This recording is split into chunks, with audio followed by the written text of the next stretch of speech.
This page is the vibrant cover of SEGA Saturn magazine, announcing its February 6, 1998 special issue, notably featuring a bundled Crydrom for the price of 580 yen.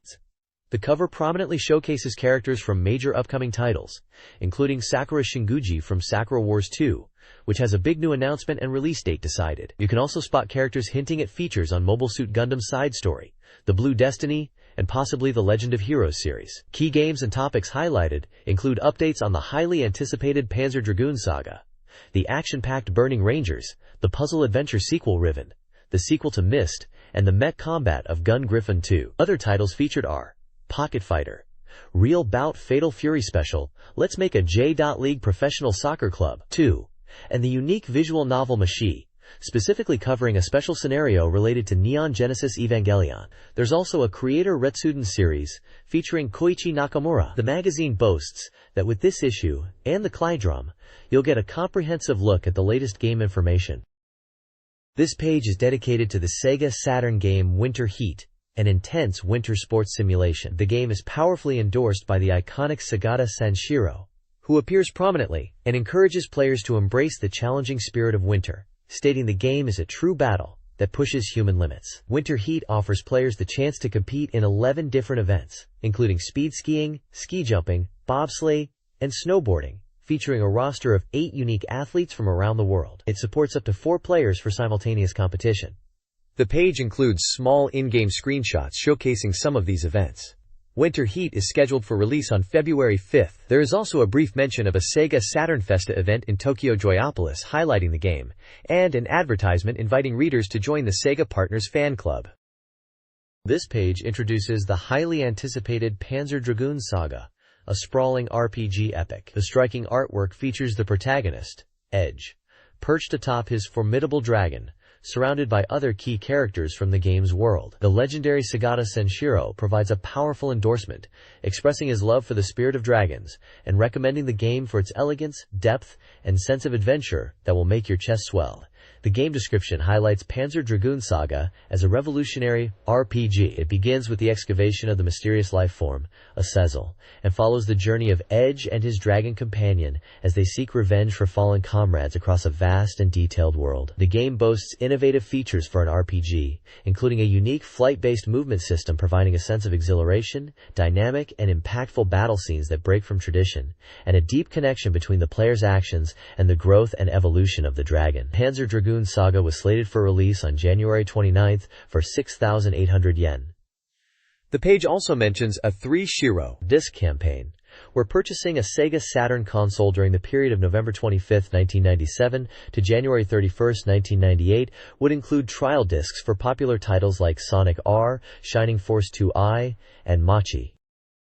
This page serves as the table of contents, giving us a roadmap of the exciting features within this issue. Kicking things off, there's a look at the magazine's special appendix CD, highlighting featured titles such as the high-octane action of Burning Rangers, the strategic depth of Mobile Suit Gundam, Giren's Greed, the stunning puzzle adventure Riven, the sequel to Myst, and other unique Japanese titles like White Witch, another Legend of Heroes, Kunoichi Torimonocho, and Hakozaki Nechiko no Daibuken.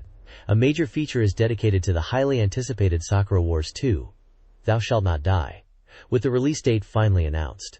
Another section offers a special report on a wealth of upcoming games, including the mecha combat of Gun Griffin 2, the quirky fighting game Pocket Fighter, the visual novel Neon Genesis Evangelion, Girlfriend of Steel, the thriller Eve the Lost One, the romance simulation Sentimental Graffiti, the unique city-based title Machi, the epic RPG Panzer Dragoon Saga, the dark dungeon crawler Baroque, along with Senkutsu Katsuryu Taisen, Chaos Seed, Pro Yaku Team Wotsukuru, and Langrisser Dramatic Edition. There's also a special interview focusing on the electrifying RPG Grandia, featuring passionate insights from General Director Takeshi Miyagi. The page also includes the second installment of a monthly series profiling creators, this time featuring Hikaru Nakamura, and a report on the filming site for a game called Usama Game.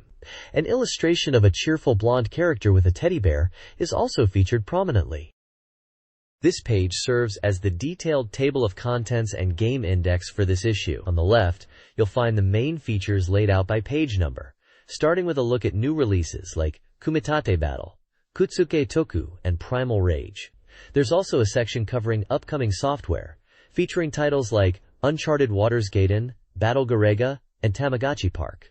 Further down, a comprehensive guide covers previously released software, including deep dives into Real Bout Fatal Fury Special, Devil Summoner, Soul Hackers, Princess Crown, and the classic Uno. Major special features this issue include a focus on Sega Ages, titles like Galaxy Force 2, Power Drift, and Phantasy Star Collection, a report on Sega Rally 2 showcasing new visuals, and a significant Sega AM2 report detailing new characters and system changes for Fighting Vipers 2. The right side provides an alphabetical game index, listing a vast array of titles, with references to their coverage pages. This includes major hitters, like Panzer Dragoon Saga, Sakura Wars 2, Thou Shalt Not Die, Mobile Suit Gundam, Giran's Greed, Neon Genesis Evangelion, Girlfriend of Steel, Sentimental Graffiti, Baroque, Burning Rangers, and many more. The illustration in the center appears to highlight characters from the featured Fighting Vipers 2 report. This page brings significant news for Sega, announcing that Executive Vice President Shoichiro Irimajiri has been appointed as the new president. The report details that the previous president, Mr. Nakayama, will assume the role of vice chairman with authority. While some media speculated the change was due to factors like the Sega Saturn's performance or the failed merger with Bandai, Sega's PR department denies this. The article highlights Mr. Irimajiri's strong connections within the industry, particularly with software developers and influential creators. He is praised for his charisma and ability to get things done, suggesting his leadership could bring a new dynamic to Sega and the game industry as a whole. An anecdote is shared about his relationship with Sakura Wars creator Oji Hiroi, illustrating his proactive approach. Another interesting point mentions his involvement in arranging location shooting for the TV drama adaptation of Chunsoft's game Machi, Suspended in Time. The page also includes a summary of Mr. Irimajiri's impressive career history before taking the helm at Sega. This page covers a range of Sega news and information, starting with events at Sega Joyopolis locations. The Valentine's Day themed event, Period of Love, offers couples special experiences, like a confession video booth, a lover's tree for wishes, and psychological test attractions designed for relationships. Next, the page announces the first official tournament for the popular card-based strategy game, Culdicept. Players competed to be crowned the top scepter at Sega's headquarters in March. There's also exciting news for fans of the upcoming game Burning Rangers. The page reveals that the game will include a theme song CD, featuring vocals by notable artists like Mitsuyoshi, Sasaki, Marlon Sanders, and composed by Hataya. This adds significant value to the game's release. Finally, the page highlights the upcoming anime movie, Perfect Blue, directed by Satoshi Kon. It discusses the film's themes and notes the intriguing possibility of a game adaptation as part of a broader multimedia strategy, suggesting high expectations for the movie's success and potential. The page features striking artwork from the film, hinting at its intense and suspenseful nature. This page brings us more Sega news and happenings, starting with the announcement that the second episode of the Dosokai OVA, titled Our Own Fireworks, is set for release on March 27th, with production reported to be going smoothly. Next up is coverage of the Wonder Festival 1998 winter event held at Tokyo Big Sight on January 25th. While a major event for figure and garage kit enthusiasts, it also featured game companies, including Taito showcasing their arcade title Pucci Carrot, and the PlayStation version of Gridarius. For fans of Last Bronx, there's exciting news about character dolls of Lisa, Yoko, and Nagi being released. These fully posable figures are about 30 centimeters tall and feature detailed metal parts for their signature weapons, bringing the characters right out of the game screen. The Agency for Cultural Affairs Media Arts Festival Award winners have been decided, and the grand prize in the animation division went to the critically acclaimed film Princess Mononoke. An exhibition and awards ceremony were scheduled for February 2nd and 3rd at the New National Theatre in Tokyo. Regarding industry efforts, SESA launched a 3-month campaign running until June aimed at eradicating illegal used software sales, promoting licensed products with a no resale mark. Finally, there's an event called Unformat, a dance party specifically for game and cosplay lovers, held on February 1st at Shinjuku Rock West. It sounds like a fun gathering to enjoy music, games, and dressing up. This page features a focus on Konami merchandise and recent CD releases. First up, there's news on Konami goods. With the popular Tokimeki Memorial Collection reaching its 4th volume, bringing out trading cards, photo albums, handkerchief sets, and character cameras featuring Fujisaki and Nijino. New items like keychains are also being released.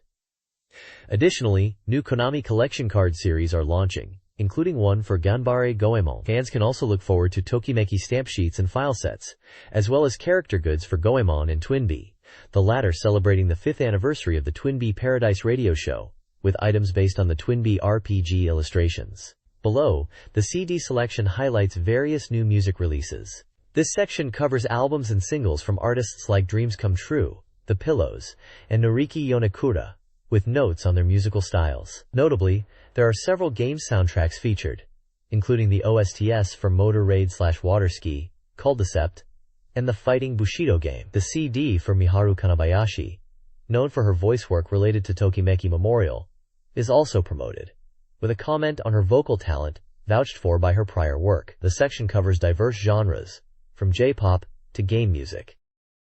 This page features a major announcement.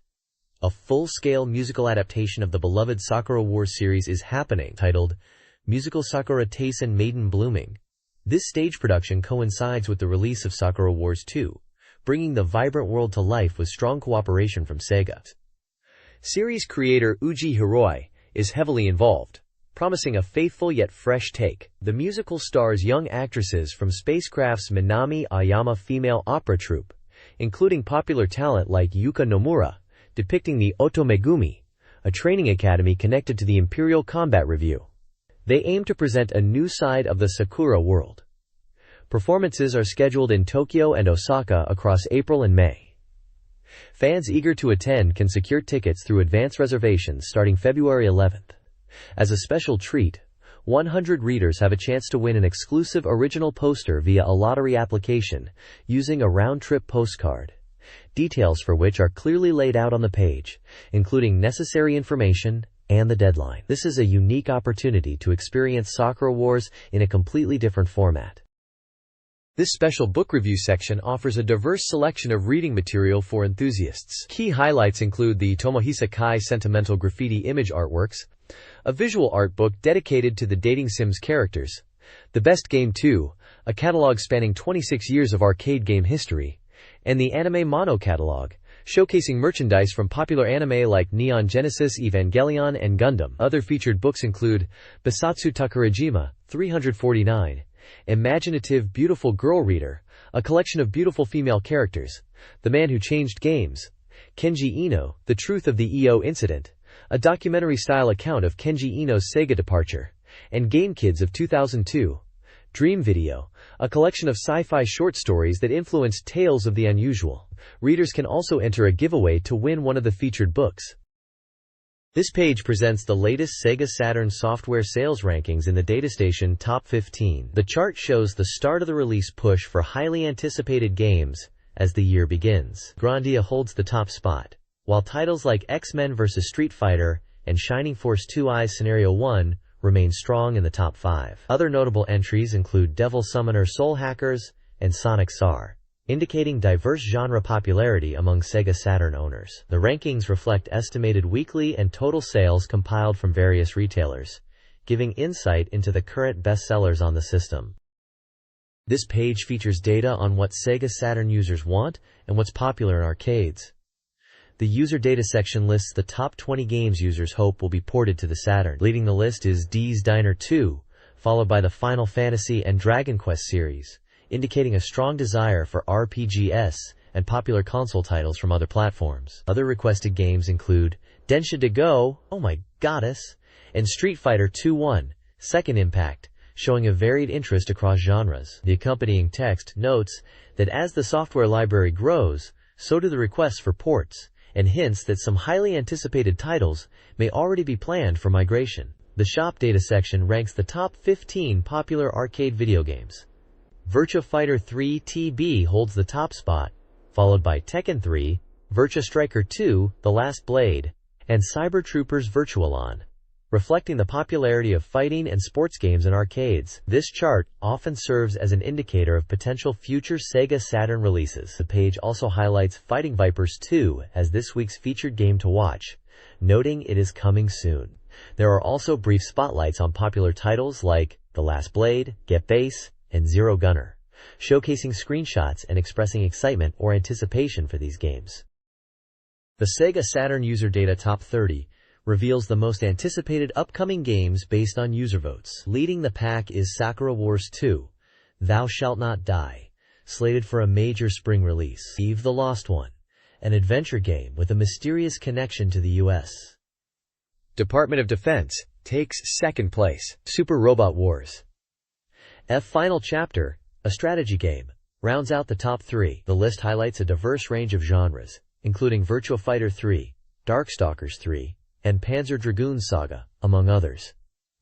Pickup Check Games. Cood, the enhanced mech shooter Gungriffon 2, and the fighting game Super Gem Fighter Minimix, Pocket Fighter. Burning Rangers is showcased with a screenshot, and Langrisser Dramatic Edition, containing Langrisser I and II, is recommended for experiencing the series.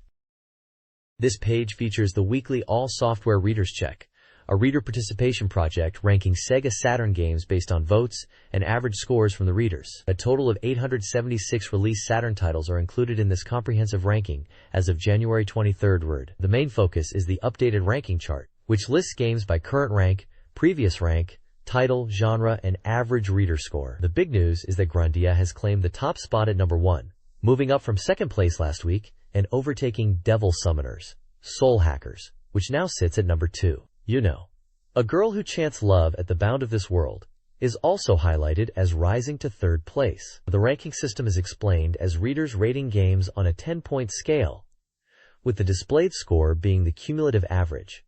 The cutoff for votes this week is January 29th. The section highlighting Grandia's rise to first place includes a screenshot from the game, and Unino's climb to third is also noted with a character image. It seems the competition for the top spot is heating up among these highly regarded titles. This week's software ranking focuses on games from rank 213 to 310. Devil Summoner. Soul Hackers, rank 42 9.0526, receives acclaim for its features and graphics, though some desire background music during graphic appreciation and more novel content. Sound novel Tsukuru 2, rank 132 8.6, is praised as a robust creation tool. Wizard's Harmony 2, rank 198 8.3361, receives mixed reviews, with criticism of stalled evolution. Special, rank 212 8.2557, appeals with its Hanafuda card game and romance blend. Real Bout Fatal Fury Special, rank 239 8.15, is a well-received fighting game port. Banari 1 Heron Gekijo, rank 254 8.1, is a beginner-friendly horse racing game. Saturn Bomberman Fight, rank 339 7.6, offers a transition to 3D, but opinions are divided on the new gameplay systems.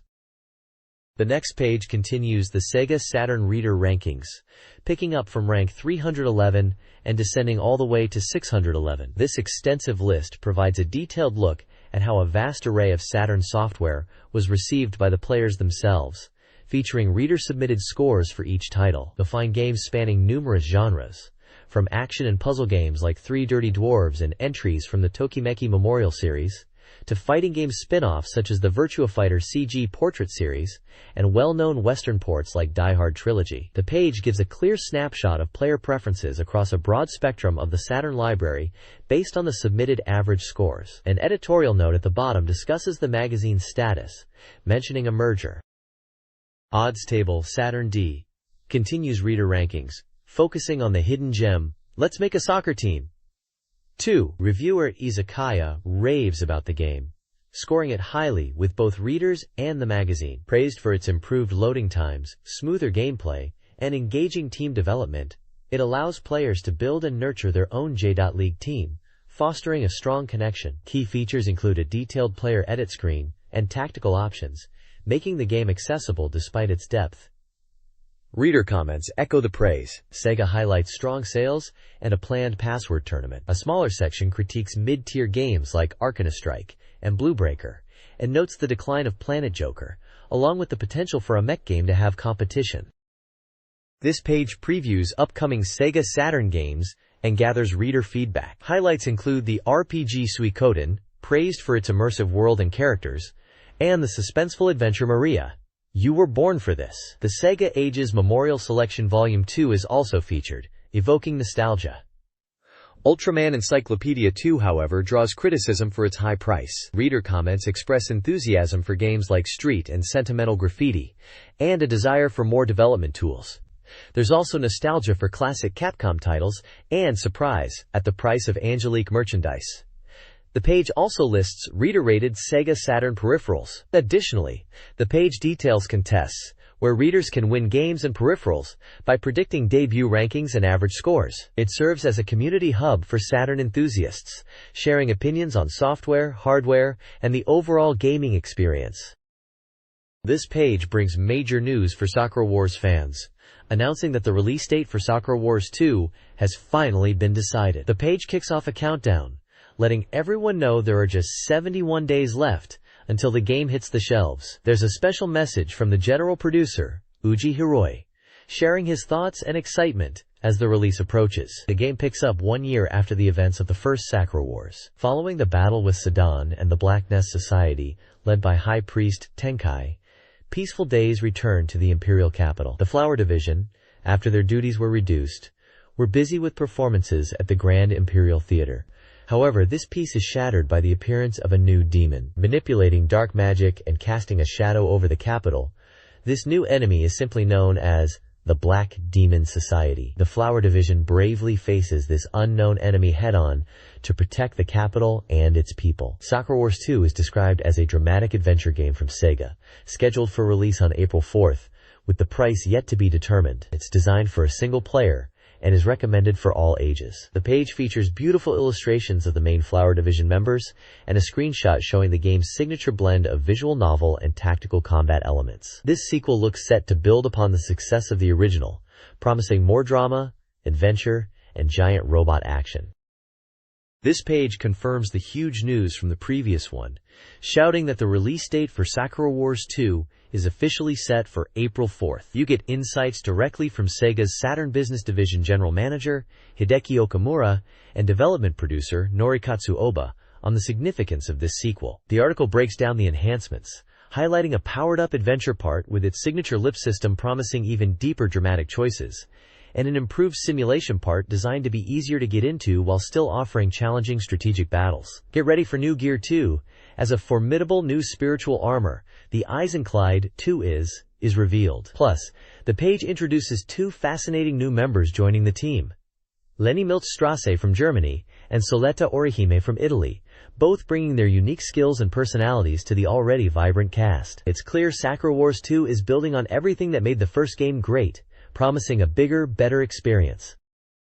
This page heralds the return of the acclaimed Battlefield Simulator series, with a focus on Gungriffon 2. Following up on the highly detailed 3D shooting game from 1996, this sequel promises an even more powered-up experience. Published by GameArts, it's set to launch on April 23rd for 6,800 yen. It's suitable for all ages, and notably supports both the Versus cable for head-to-head battles and twin-stick control for immersive mech piloting. The article highlights the appearance of the latest cutting-edge prototype AWGS, Armored Walking Gun System, units. Screenshots showcase intense mech combat amidst devastated landscapes, giving a taste of the explosive action players can expect. The page also notes that the game is currently 70% complete, indicating development is well underway for its spring release. This page delves further into Gungriffon 2, building on the previous introduction. It emphasizes fighting alongside comrades in the conflict-ridden world of 2015. The detailed story section paints a picture of a near future where global powers clash over resources, focusing on a hotspot in North Africa and the Middle East. The game promises gameplay refinements, including a clearer interface that shows attack effectiveness and a flexible weapon loadout system, where players can choose from multiple weapon types via 4 weapon racks. There's also a hint at potentially piloting more diverse mech types in the sequel. A significant portion is dedicated to the HiMax 2, the upgraded main mech. This Type 12 armored walking gun system custom is detailed as the result of joint Japanese and initially a Paris development. It's a substantial improvement over the original, boasting increased engine power, enhanced structural integrity using new materials like carbon fiber and titanium, and a greatly expanded fuel capacity that more than doubles its operational range. This level of technical detail reinforces the series' realistic simulation roots. The page successfully conveys the expanded scope and improved features of Gungraphon 2, particularly the focus on cooperative play and the significant power-up of the main protagonist mech, making it a promising follow-up for fans of the original. Gungraphon 2 features diverse combat modes.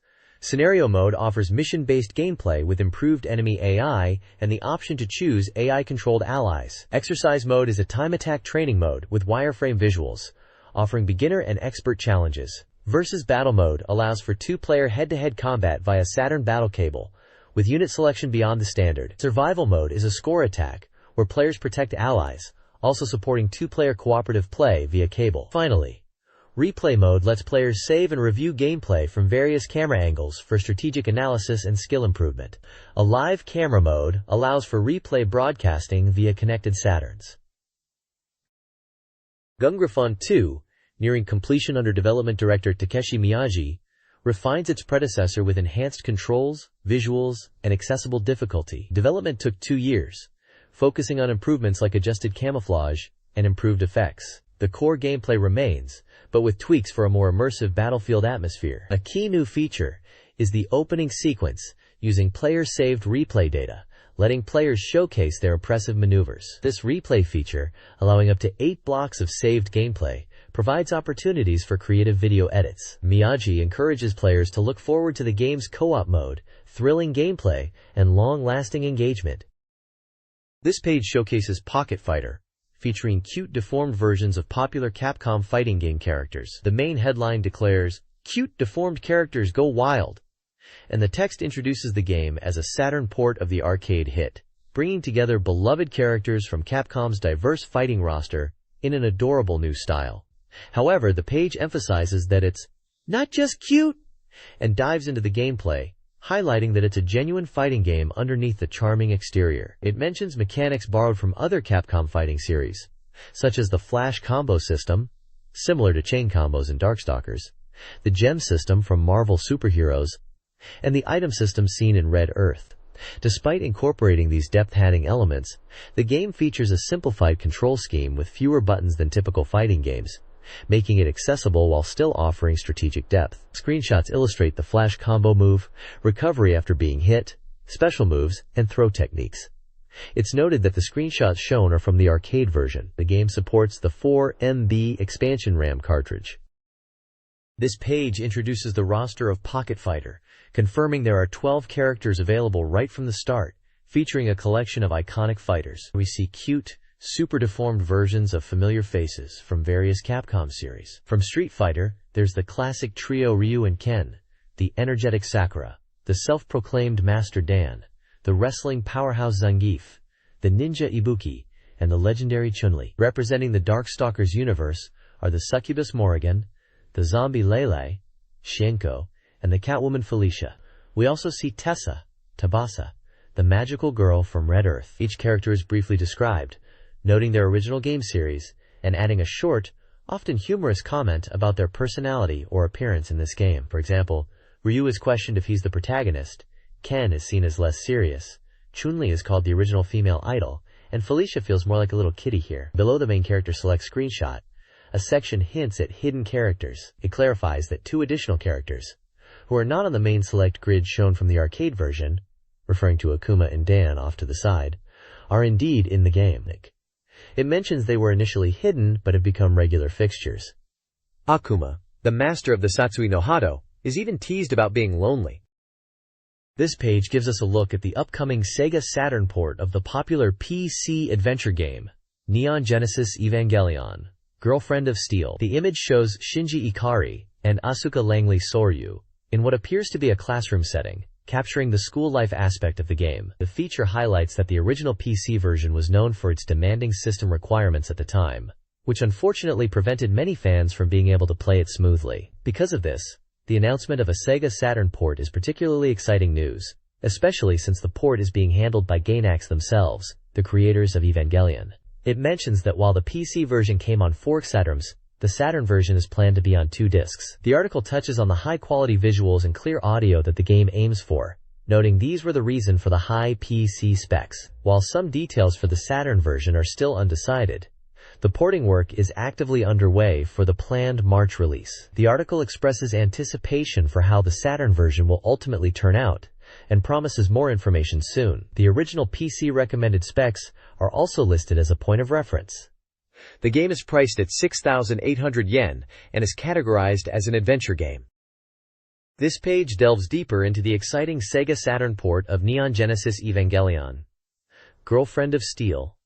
Introducing the new character Mana Kirishima. Her arrival immediately stirs things up, creating a complex and somewhat dangerous love triangle dynamic involving Shinji and Asuka. The screenshots effectively illustrate this emotional turmoil, showing scenes of Shinji interacting with Mana and Asuka in various settings, from a library to the nerve facility, and even a more relaxed outdoor scene. The text highlights how Mana's presence disrupts Shinji's quiet life and causes his feelings to subtly sway, contrasting with Asuka's more confident demeanor in some shots. A message from Sega confirms that this is indeed an orthodox adventure game, with a strong emphasis on dramatic storytelling, much like the previous information suggested regarding the PC original and its demanding specifications. They are confident that this another story handled by Gainax will be a must-buy for fans, building anticipation for the finished Saturn version.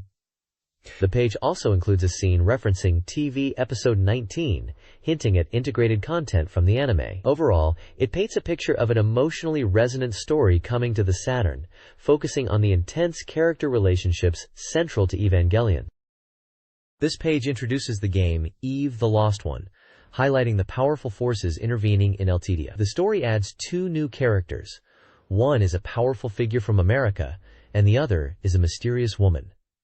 Both are poised to significantly alter the flow of the narrative. The page focuses on Deep Major, a 35-year-old from the American Department of Defense's El Lydia branch. Standing at 178 centimeters and weighing 82 kilograms, he is described as highly knowledgeable and possessing sharp analytical skills.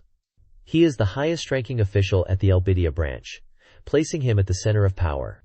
The text notes his cooperation with Queen Presia's reform plans, and his efforts to establish Elpidia as a base for the U.S. military in the Middle East. A small detail mentions his office might contain a hidden missile launch button. The game is scheduled for release on March 12th for 7,800 yen, comes on 4 crydroms, is a single-player multi-site adventure, and is recommended for all ages.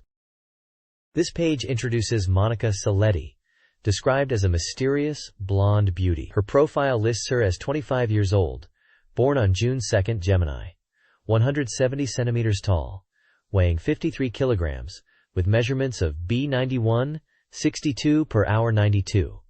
She is an American national, described as resembling Marilyn Monroe, and being a Latina owner/hostess. The text details her arrival in Japan, ostensibly for tourism, but highlights suspicious behavior, suggesting she might be searching for something and speculating that she could be a spy. The page questions her potential connection to other characters or events in the game, and emphasizes her formidable presence. Screenshots show her character design, a detail of a passport verifying her identity, and a shot where she appears to have a hidden weapon. The bottom of the page poses the central mystery: who is the enemy? This page dives into Sentimental Graffiti, a popular dating simulation game on the Sega Saturn, offering helpful tips and strategies for players. The focus here is on managing long-distance love with the game's heroines. The article discusses the key gameplay mechanic known as setsunasa, or the feeling of longing, explaining its importance and how high levels can influence events, like making it easier to get dates, even when visiting unexpectedly. The page includes screenshots showcasing character dialogue, such as Taiko suggesting writing something next, Akira urging someone to hurry, and Wakana expressing loneliness. There's also a system memo highlighting the utility of shortcut keys for accessing things like character profiles and schedules quickly, improving gameplay flow. The game details confirm it's a romance simulation published by NEC Interchannel, released on January 22nd, and suitable for all ages. Overall, it's a guide aimed at helping players navigate the relationships and mechanics within the game effectively. The next page continues our deep dive into Sentimental Graffiti, focusing on advanced strategies now that you understand the basics of managing relationships and setsunasa. This time, It's all about the controversial but necessary technique of dating multiple heroines simultaneously. The guide argues this isn't just allowed, it's practically required by the game's design, leading to more events and boosting Setsunesa and closeness levels. It even details event conditions tied to having met a certain number of girls. There are tips on using summer vacation effectively, suggesting using part-time jobs to manage time and finances, and lining up dates sequentially to save travel time, even proposing you can date up to 4 heroines in a row if their Setsunesa is high enough. We then move to handling heroines who aren't your main goal, offering blunt methods to control their Setsunesa. This includes deliberately arriving late for dates, like 1 or 2 hours behind schedule, which lowers the increase in closeness, or even skipping dates entirely and just leaving them hanging. However, be warned, if a heroine's Setsunesa explodes, she might run off on a trip, and ignoring her calls could be risky. Finally, the page covers sudden events that can increase your action points, crucial for fitting everything in. These include unexpected encounters while traveling, like bumping into Honofeka on a plane, or a heroine like Masami making the long trip to Kyoto just to see you. These events are random but more likely, with higher closeness levels. This page is a special report celebrating the release of Chunsoft's sound novel, Machi, Unmei no Crossroad on the SEGA Saturn, titled Machi in large calligraphy. The feature provides a comprehensive guide to perfectly navigating the game's crucial first day. The page is divided into sections highlighting key characters and their Day 1 scenarios. The left section focuses on Ichikawa Bunsei, a protagonist whose storied path involves unique challenges like Schrodinger's hand and avoiding falling into an eternal sleep. It features a Q&A section addressing these specific points, and includes a hint screenshot. On the right, the focus shifts to Takamine Takashi, another playable character. His section discusses being part of the Lost Outsiders, and deals with the potential Day 1 pitfall of getting caught in a brawl and arrested. Like Ichikawa's section, it includes a Q&A for guidance and a hint screen image illustrating a scene from his narrative. The article emphasizes that understanding each character's specific events and potential bad endings on Day 1 is key to progressing successfully in this complex narrative game. The guide offers insights and tips, including how to avoid getting stuck, helping players make the right choices early on. This guide focuses on navigating the first day of Chunsoft's sound novel, Machi, specifically for characters Ono Masaki and Meibe Kitaru. For Ono, the guide highlights how to avoid early bad endings like being arrested, preventing Ayase's jewelry store attack, and escaping the warehouse. It stresses the importance of player timing and understanding character interactions, with hint screen images provided. For Magaibe, the guide addresses avoiding quitting his acting ambitions and how to prevent betrayal by Sanji, who is key to his storyline. It also addresses the circumstances that lead to maybe unexpectedly going to Osaka. The guide emphasizes the need to meet Sanji and avoid certain items, along with investigating Sanji's actions to steer clear of unwanted outcomes. The provided screenshots aid players in making crucial choices to avoid these pitfalls. This page continues the guide for Chunsoft's sound novel, Machi, focusing on avoiding bad endings for 2 more characters, Keima Goshima and Yohei Sawa. For Keima Goshima, the guide covers his path, which can lead to him quitting his job to become a gamer if players make wrong choices when dealing with Yakuza-like individuals.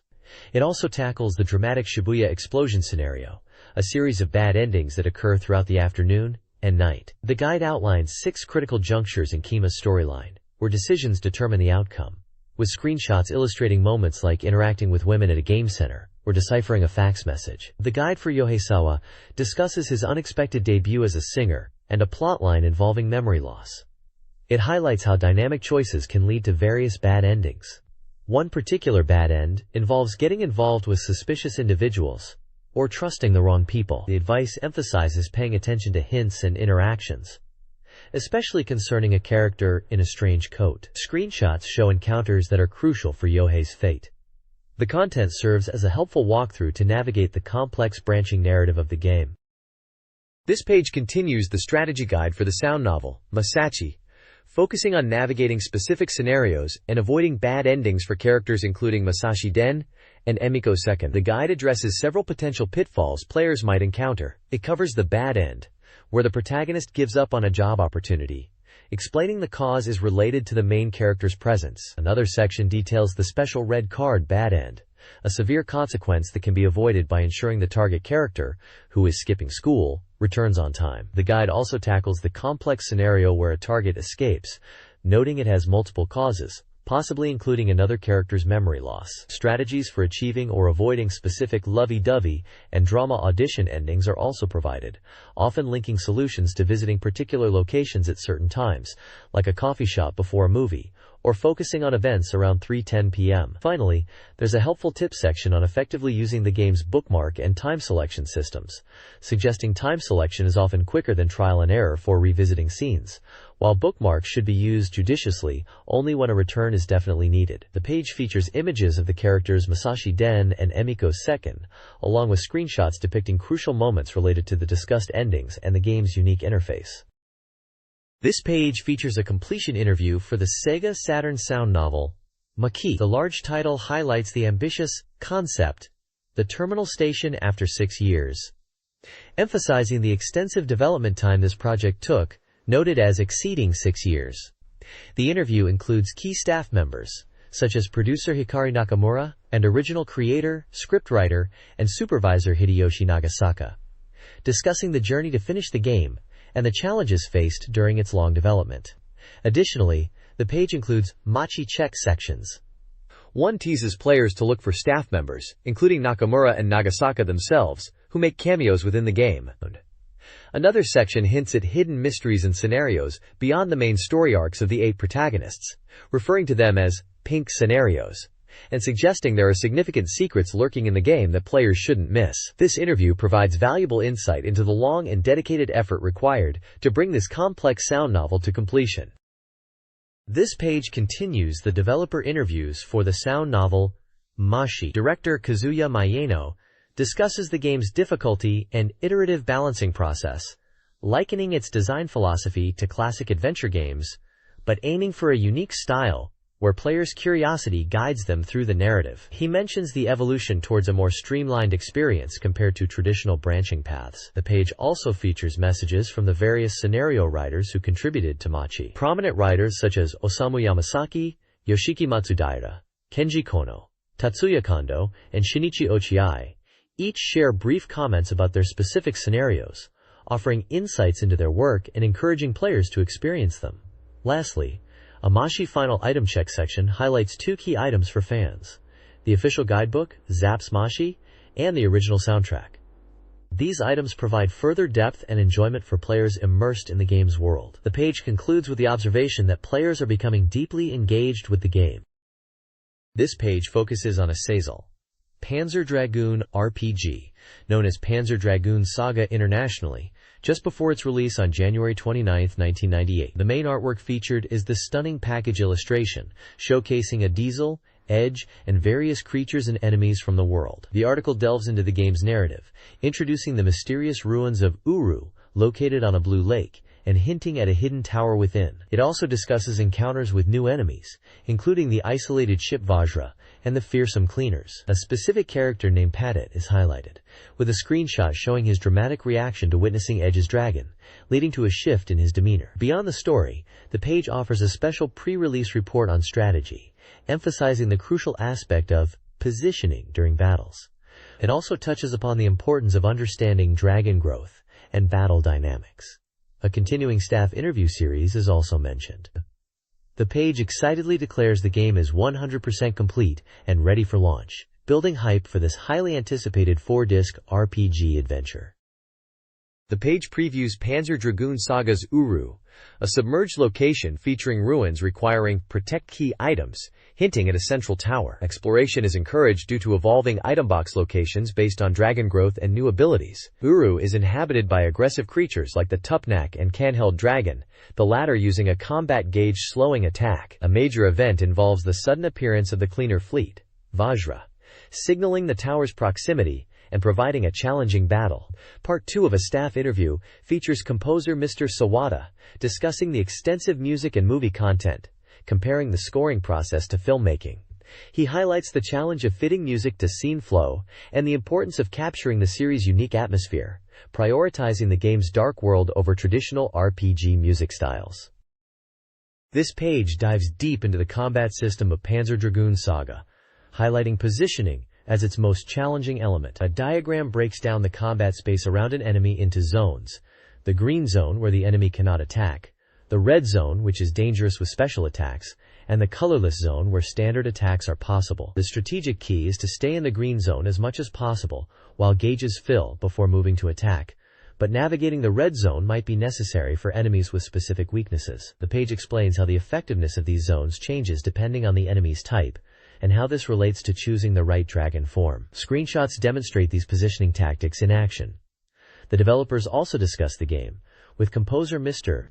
Sawada touching on the unique music style and singing in the game's fictional language, while others talk about the difficulty of designing the complex positioning system and their hope that players will experience the game's full scope, particularly the ending. Panzer Dragoon Saga features a combat system where your dragon's growth influences its stats and special attacks. Dragon types, including standard, attack, spirit, defense, and agility, affect berserk skills and abilities, like powerful area of effect attacks or healing. Players aim for excellent combat ratings to earn more experience and better items. Combat tips include the input ahead technique to preemptively strike enemies. The game emphasizes strategic depth in boss battles, encouraging players to retry. Developers highlight the unique battle system and the value of the game, hoping it appeals to a broad audience due to its novelty, multi-disc content, exploration rewards, and distinctive music. They humorously recommend playing Panzer Dragoon Zwei as well. The game is set to release on January 29th. This page dives into the mysterious world of Baroque, an atmospheric RPG from Sting. It poses questions like, who are they? And what does the protagonist speak of? Hinting at a narrative centered around character interactions and discovery. While previous reports may have focused on the combat within the Neuro Tower, this feature highlights the outside world, where various intriguing characters gather, suggesting a significant part of the game involves exploring this hub and interacting with its inhabitants. The page confirms key details about the game. Developed by Sting, it's an RPG priced at 6,800 yen, supports one player, and is recommended for all ages, with a release date set for March 12th. Visuals include screenshots of the protagonist and various strange creatures or entities, reinforcing the game's unique and somewhat eerie aesthetic. Dialogue. Snippets like, "It's dangerous, stop it," and "You shouldn't be coming here, go to the Neuro Tower," add to the cryptic tone, emphasizing the protagonist's unsettling journey. The page gives a completion rate of 88%, indicating it's a detailed preview leading up to release. This page introduces some of the peculiar inhabitants found in the outside world of Baroque. This area serves as a gathering place after the Great Heat Wave warped the world, and it's the starting point for the protagonist's journey. Interactions here aren't just limited to talking. You can also attack or give items, and each action elicits a distinct reaction. 3 specific characters are profiled. First is the Coffin Man, who manages the training dungeon and is rumored to profit by looting those who die there. He's described as having a shady demeanor due to his unpredictable actions and appearance. Next is the Man of the Neck, notable for his incredibly long neck and seemingly tormented state, constantly lamenting. He doesn't harm the protagonist, but appears burdened by past regrets, and strange sounds from the Neuro Tower might be linked to him. Finally, the Guard Angel stands watch over a building, blocking the path. With an expressionless face and imposing figure, he repeatedly orders the protagonist to head for the Neuro Tower, hinting that he knows something about the protagonist's fate. The page highlights the strange and often unsettling nature of the characters the player will encounter in this unique RPG world. This page delves further into the peculiar cast of characters found in the atmospheric RPG Baroque. Following the introduction of the outside world's inhabitants, this spread focuses on several key figures the protagonist will encounter. Prominently featured is the High Angel, described as a crucial trigger for the protagonist's journey towards the Neuro Tower. Previously only mentioned, its appearance is now revealed. Like those introduced on the previous page, this character is met in the outside world. Dialogue snippets suggest it has a significant role in guiding the protagonist, possibly already knowing them. 2 other distinctive characters are the Horn Woman and the Bagman. The Horn Woman is depicted as a woman with numerous horns growing from her head, implied to be a being warped along with the world. A screenshot shows her asking, "Where? Here?" The Bagman, as his name suggests, has a bag completely covering his head. His presence is described as faint, and his communication seems limited to relaying the words of others. Finally, the page teases other characters, not fully shown here, but who will be met inside the Neuro Tower. These include Eliza, Alice, the heavenly venerable angel, and Coriol, hinting at future encounters deeper within the game's mysterious structure. The diverse and often unsettling designs of these characters continue to highlight the unique and dark atmosphere of Baroque's world. This page introduces one of the distinct creatures found within the Neuro Tower in Baroque, known as Moon. Despite a silhouette that might suggest a fish, this bizarre entity boasts countless teeth and a body over 2 meters long, moving through the air as if swimming in the void. It's described as quite fast compared to other grotesque creatures encountered so far. Moon primarily attacks by biting with its massive mouth and appears on the shallow levels of the Neuro Tower. Although its individual attack power isn't noted as particularly strong, the possibility of these creatures exhibiting fish-like schooling behavior and attacking in groups is highlighted as a potential danger for the player. Screenshots display the creature engaged in combat within the tower's dark interior, showing typical in-game U elements like HP and VT stats. Additionally, the page promotes the Baroque Report campaign, distributing an original report series starting with Volume 1 for free at game shops. Fans can also obtain a supplemental CD report data file containing movies and creature data by sending in a postcard found in Volume 1, offering an early look into the world of Baroque. This page dives into the core mechanics of Chaos Seed, specifically focusing on the Feng Shui system used to build and manage your settlement. It emphasizes that the settlement, or Senkutsu, is made up of various rooms, each with unique abilities. The fundamental rooms are production, for generating energy; alchemy, for creating sentan, used for upgrades and summoning, for calling creatures. The text explains that elements, present in the land where you build, are crucial for enhancing these rooms. Connecting rooms with similar elemental affinities increases their ki, boosting their effectiveness. The 5-element system is central to this, with an example showing how connecting 2 fire-aligned rooms doubles their fire queue, which can then unlock special abilities for those rooms.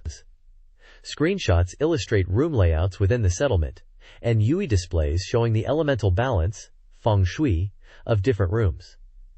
There's also character art with a speech bubble, seemingly from a player or guide, expressing satisfaction with how mastering the feng shui system led to a comfortable and effective settlement layout. The page strongly suggests that understanding and utilizing Feng Shui is key to successful settlement management in Chaos Seed, making operations much smoother. This page delves deeper into the crucial Feng Shui mechanic in Chaos Seed, explaining how elemental compatibility between rooms impacts the flow of Ki, the vital energy for your settlement. The game utilizes the classic 5-element system: fire, earth, metal, water, and wood, with specific relationships determining if connecting rooms is advantageous or not. The page uses the water element as an example to illustrate these relationships. Connecting a water room to a wood room, which has good compatibility, significantly boosts the water queue received by the wood room. Conversely, connecting water to fire, which has bad compatibility, means the fire room receives no water queue. Metal has good compatibility with water, increasing water queue flow to the metal room, while earth has bad compatibility, blocking earth queue flow to the water room. Character portraits with symbols for good and bad visually represent these outcomes. A key point highlighted is the door item. While bad compatibility normally stops queue flow, building a door between rooms allows a reduced flow. Even better, using doors with good compatibility connections can multiply the queue received dramatically, optimizing your room layout for maximum efficiency. The page shows screenshots of the settlement map, displaying room connections, the elemental queue accumulated in each room, and highlighting where a door is placed. Understanding and strategically using Feng Shui in doors is presented as essential for effective settlement management and resource generation. This page continues the discussion on Chaos Seed, specifically focusing on further points regarding strengthening rooms and passages, and how Feng Shui applies to them. It explains that while conditions for strengthening might be met, the structure of the room itself can sometimes prevent it. It also emphasizes that there are rules for connecting passages. If these rules aren't followed, Ki won't flow. Conversely, connecting passages correctly can efficiently gather Ki in rooms. The page then details how Ki flows through passages, illustrating that it can flow through cross-junctions, but cannot turn at ton junctions due to its straight-moving nature. It advises that building paths that force Ki to choose a direction is inefficient and should be avoided. Further down, there's an introduction to an O-Make disc, hinting at bonus content available. There's also a section mentioning an O-Make game, which seems to be a poker-like game using character cards from Chaos Seed, allowing players to bet currency and even double their winnings, adding an extra layer of gameplay. Finally, the page includes a section titled 100% Self-Praise, featuring reader feedback and comments, including examples of special room setups and fan art, showing the community engagement with the game. The address for submitting comments and art is also provided. This page delves into the humorous side effects of becoming engrossed in Chaos Seed, labeling it as chaos poisoning. Symptoms include constantly staring at the game screen, humming the background music, becoming overly detailed about game mechanics, and wanting to dig holes, all typical actions within the game. The page features a series of comic panels illustrating this obsession. One panel shows a character named Sacco, realizing his father has become addicted to the game since a specific date in January 1998, neglecting him. Other characters are shown consumed by playing, including one shouting about becoming a millionaire and being willing to kill the heroine in the game. The minigame, possibly the poker-like life game mentioned previously, is also referenced, with characters discussing betting and handicaps for beginners. The outside world is shown empty as everyone is apparently indoors playing. The page concludes with an urgent notice, which is a call to action for fans. It encourages readers to send postcards to SEGA Saturn Magazine requesting SoftBank publish a complete reference book for Chaos Seed, including new illustrations. The notice suggests that around 3,000 requests might be enough to make it happen. This page guides players through the initial setup process for the game Pro Yaku team O Tsukuru. Let's make a professional baseball team. It explains that before starting the game, players must register their name, choose a team, potentially change the team name, select a hometown, and pick a secretary. These decisions are crucial as they stick with you throughout the game. The page shows screenshots of the menus for selecting an existing team or changing the team name, selecting a hometown from various regions across Japan, and choosing one of 4 potential secretaries who have made it through to the final selection stage. Crucially, the page highlights the 3 conditions that will result in a game over: the team's funds dropping below 0, failing to achieve 20 or more wins by the All-Star break, or having fewer than 1 pitcher or 9 fielders after contract renewals. These are essential warnings for aspiring team managers. Finally, the bottom section announces the game's completion, stating that development is finished and the game is arriving soon. It details that the game is a sports simulation set to be released on February 19th for 5,800 yen, supports password-based versus play, and is recommended for all ages. It promises more in-depth details in upcoming issues, teasing the exciting gameplay of Pro Yaku Team O Tsukuru. The page also lists the real-world Japanese professional baseball teams featured in the game. Pro Yaku Team O Tsukuru begins in mid-March with limited resources and facilities. Players must use management commands wisely to build their team. The initial focus is on learning the game's commands and effectively managing finances. Key commands include personnel for acquiring and trading players, and management for facility upgrades and fan club activities, both crucial for financial stability. Camp and Proceed allows for training camps to adjust player condition and participation in open games. Winning games, managing player conditions, and avoiding injuries are vital.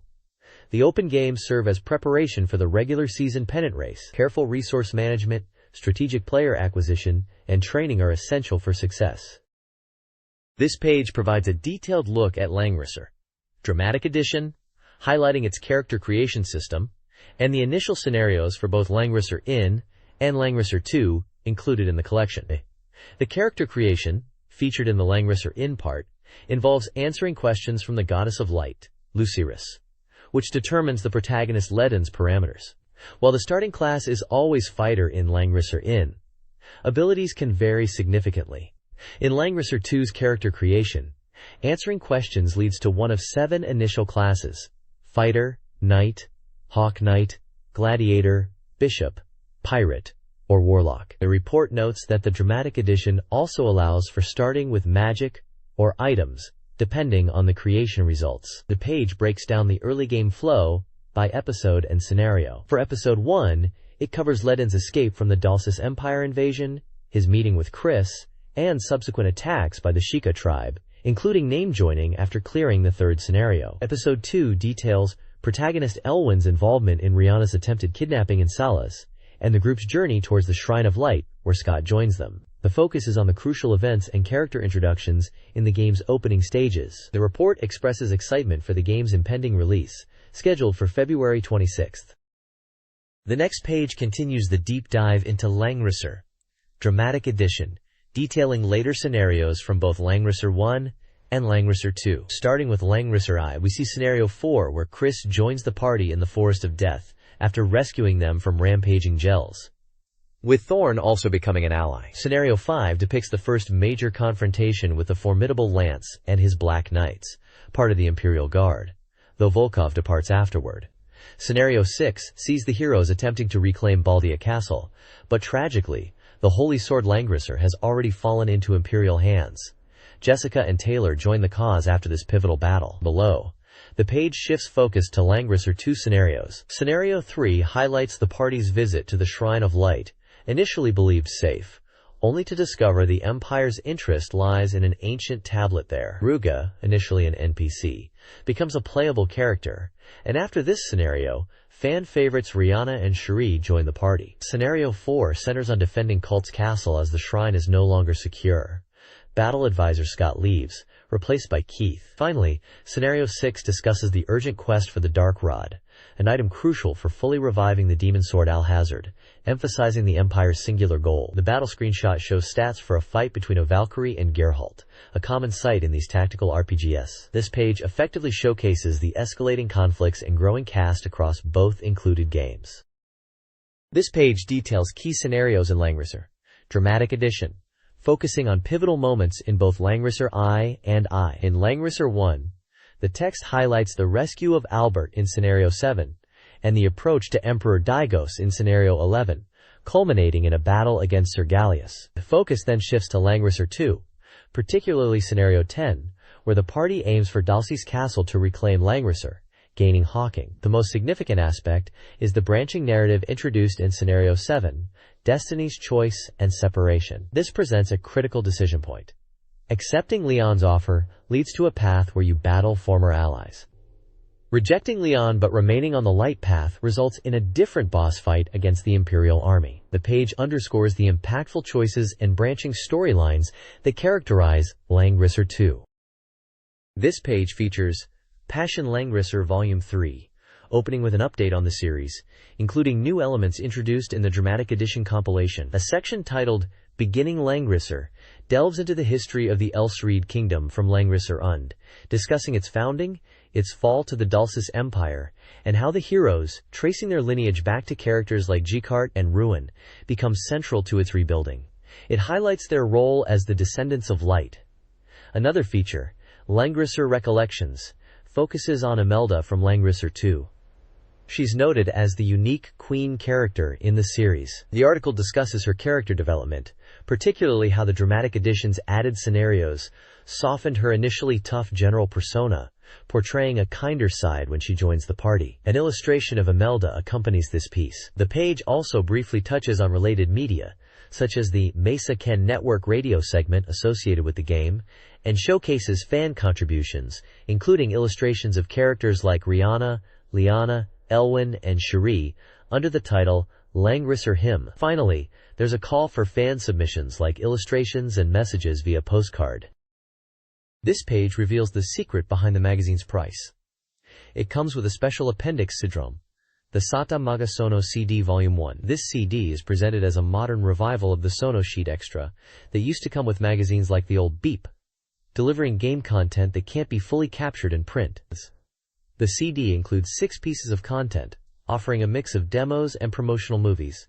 You can check out a content introduction movie for the high-speed action game Burning Ranger, or the opening movie for the tactical simulation Mobile Suit Gundam, Giren's Ambition. For adventure fans, there's an edited movie for the acclaimed sequel Riven, the sequel to Myst. The CD also includes bonus content, possibly movies or demos, for Legend of Heroes IV, A Tear of Vermilion, likely the Saturn remake, and Aozaki Netsuko no Daibuken, plus a trial version of Kunoichi Torimonocho. The page also conveniently provides a diagram explaining the SEGA Saturn controller buttons and how to perform a soft reset, which is needed to exit some of the included content. This page provides important information regarding the accompanying Sata Maga Sono CD Volume 1. A short manga strip on the right humorously depicts a character's reaction to the magazine's price, ultimately finding value in the included CD appendix. Below this, there are crucial warnings about using the SEGA Saturn CD. Health precautions advise users sensitive to strong visual stimuli or flashing lights to consult a doctor and to take 10-20-minute breaks every hour. Usage precautions cover handling the disc, warning against using it in non-SEGA Saturn CD players, avoiding scratches, bending or altering the disc's center hole, and proper cleaning and storage. It also warns against connecting the console to projection TVs due to potential screen burn-in. Further text confirms the CD is authorized SEGA Saturn software, protected by copyright, and prohibits unauthorized copying or reproduction of its contents. It notes that the included content may be under development and unexpected issues could occur, stating discs cannot be exchanged in such cases. Inquiries about the content should be directed to the SEGA Saturn Magazine editorial department. Finally, the page invites readers to send their feedback on the Sata Maga Sono CD, offering a chance to win a book voucher. This page dives into the highly anticipated 3D action game, Burning Rangers. The main illustration features the game's protagonists, capturing the intense atmosphere with dramatic text that translates to feeling every second, cherishing life, and making the goddess an ally. It highlights that the sample room has finally arrived at the editorial department, stating that the system, refined to this point, is perfectly finished. The page excitedly mentions the game's inclusion on the Sata Maga Sono CD Volume 1 as a digest movie showcasing famous scenes and the passionate singing of Mitsuyoshi, encouraging readers to watch it while eagerly anticipating the game's release within the next month. Several screenshots provide a glimpse of the fast-paced gameplay and mission results, confirming the game is nearing completion at 80%. It also confirms the game is an action title developed by SEGA, scheduled for release with multi-controller compatibility. This page provides a thorough breakdown of the Burning Rangers sample version, focusing on the on-screen information and core gameplay systems. The screen layout features key elements, like the timer tracking mission duration and the count of collected prismatic crystals, the danger level gauge indicating the current threat, and the limit graph which shows the total danger percentage leading to emergencies. There's also a gauge for the fire extinguisher's energy, allowing for charged shots, and a display for the player's current location, which appears at relevant times. The gameplay loop involves tackling fires, rescuing trapped survivors who provide valuable crystals, searching complex areas using crystal navigation to find hidden items or people, and culminates in decisive boss battles against formidable foes. A major highlight is the Narrated system, which dynamically changes the map layout, door locations, and other elements on repeated playthroughs of the same stage, offering fresh experiences and challenges each time, much like the structure seen in Nights into Dreams. Screenshots illustrate these various gameplay aspects and the mission results screen, showing statistics for rescued survivors, crystals collected, and the final rank.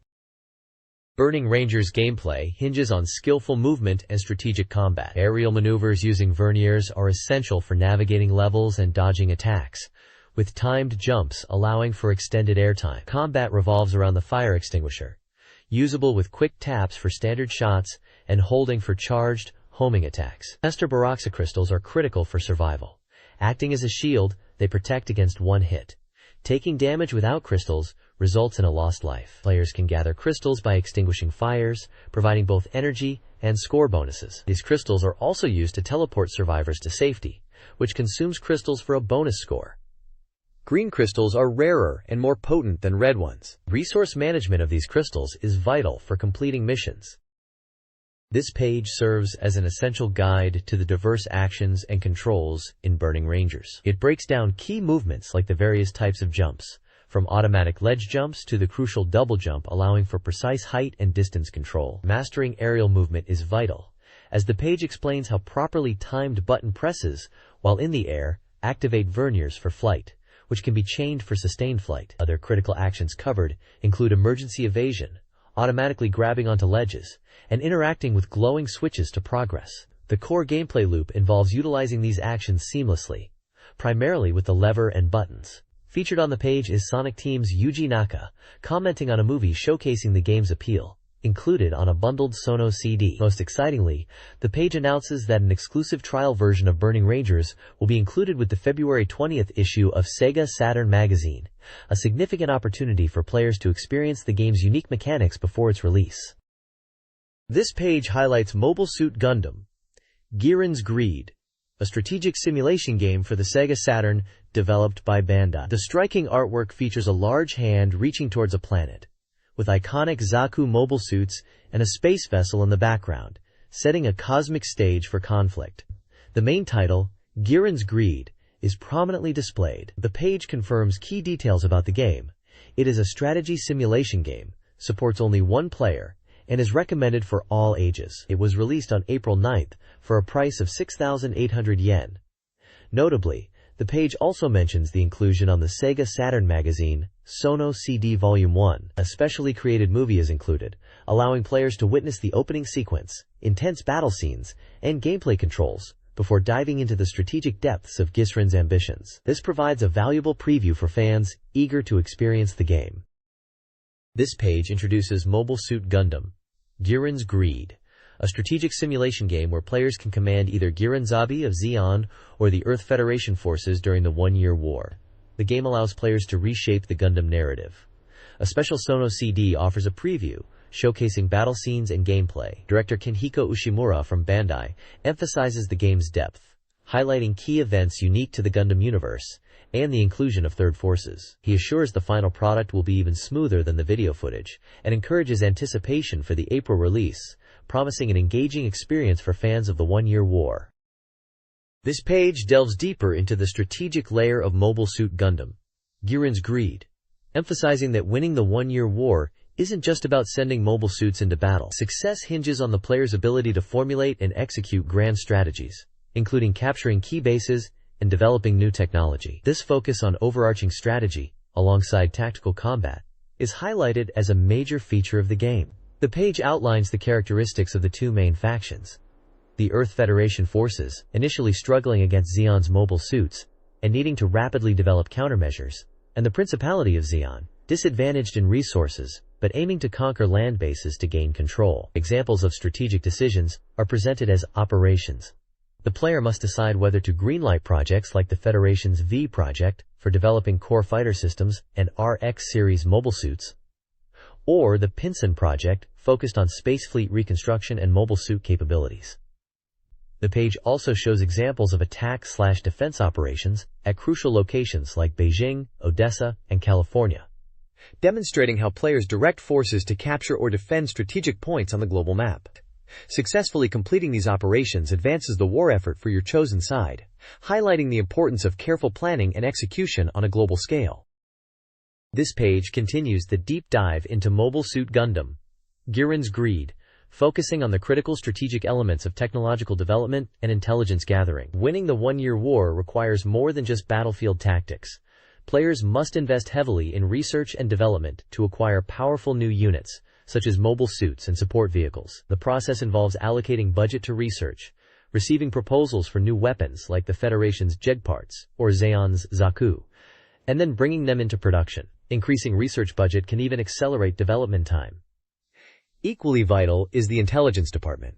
By investing funds here, players can improve their intel network, gaining crucial information about enemy capabilities, and even acquiring blueprints for enemy units. This allows factions to develop countermeasures or even replicate the opponent's advanced technology, like the Federation obtaining Zeon mobile suit designs. The page emphasizes that strong intelligence is key to staying ahead. The game features a strategy mode, where the player acts as the supreme commander, delegating tactical combat to the computer, and focusing purely on the grand strategic decisions like development, production, and overall troop deployment. This highlights the game's emphasis on planning and technological superiority as the basis for victory in this strategic simulation of the conflict. The page reinforces that this is a war driven by technological advancement and strategic cunning.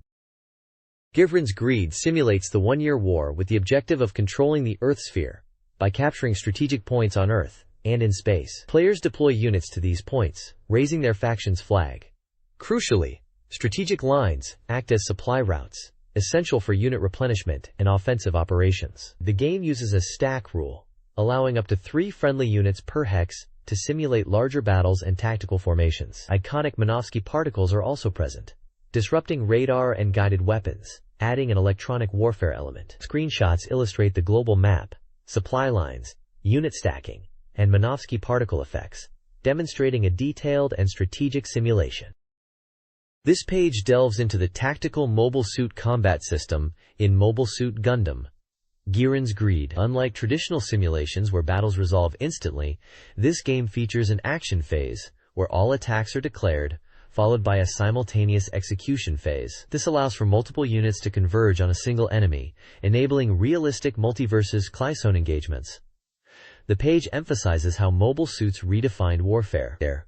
Their key characteristic is a blend of high firepower and surprising mobility, uniquely incorporating both ranged and melee combat capabilities. Conventional units, like tanks or jets shown in screenshots, only engage at range. Mobile suits, however, first fire their ranged weapons, and then close in for devastating melee attacks, a critical difference in tactics. A key strategy highlighted is surrounding enemy ace pilots. Even the most skilled pilots in powerful mobile suits can be overwhelmed when attacked by multiple units simultaneously, as they can only counterattack one unit per hex. Concentrating attacks from multiple units on an ace's hex is presented as the ironclad rule for dealing with these formidable foes, enabling swift victory even against superior opponents. The screenshots illustrate the strategic map view transitions, examples of conventional unit combat, mobile suit ranged attacks, and the impactful mobile suit melee combat, including the tactic of surrounding an ace unit like the iconic Gundam.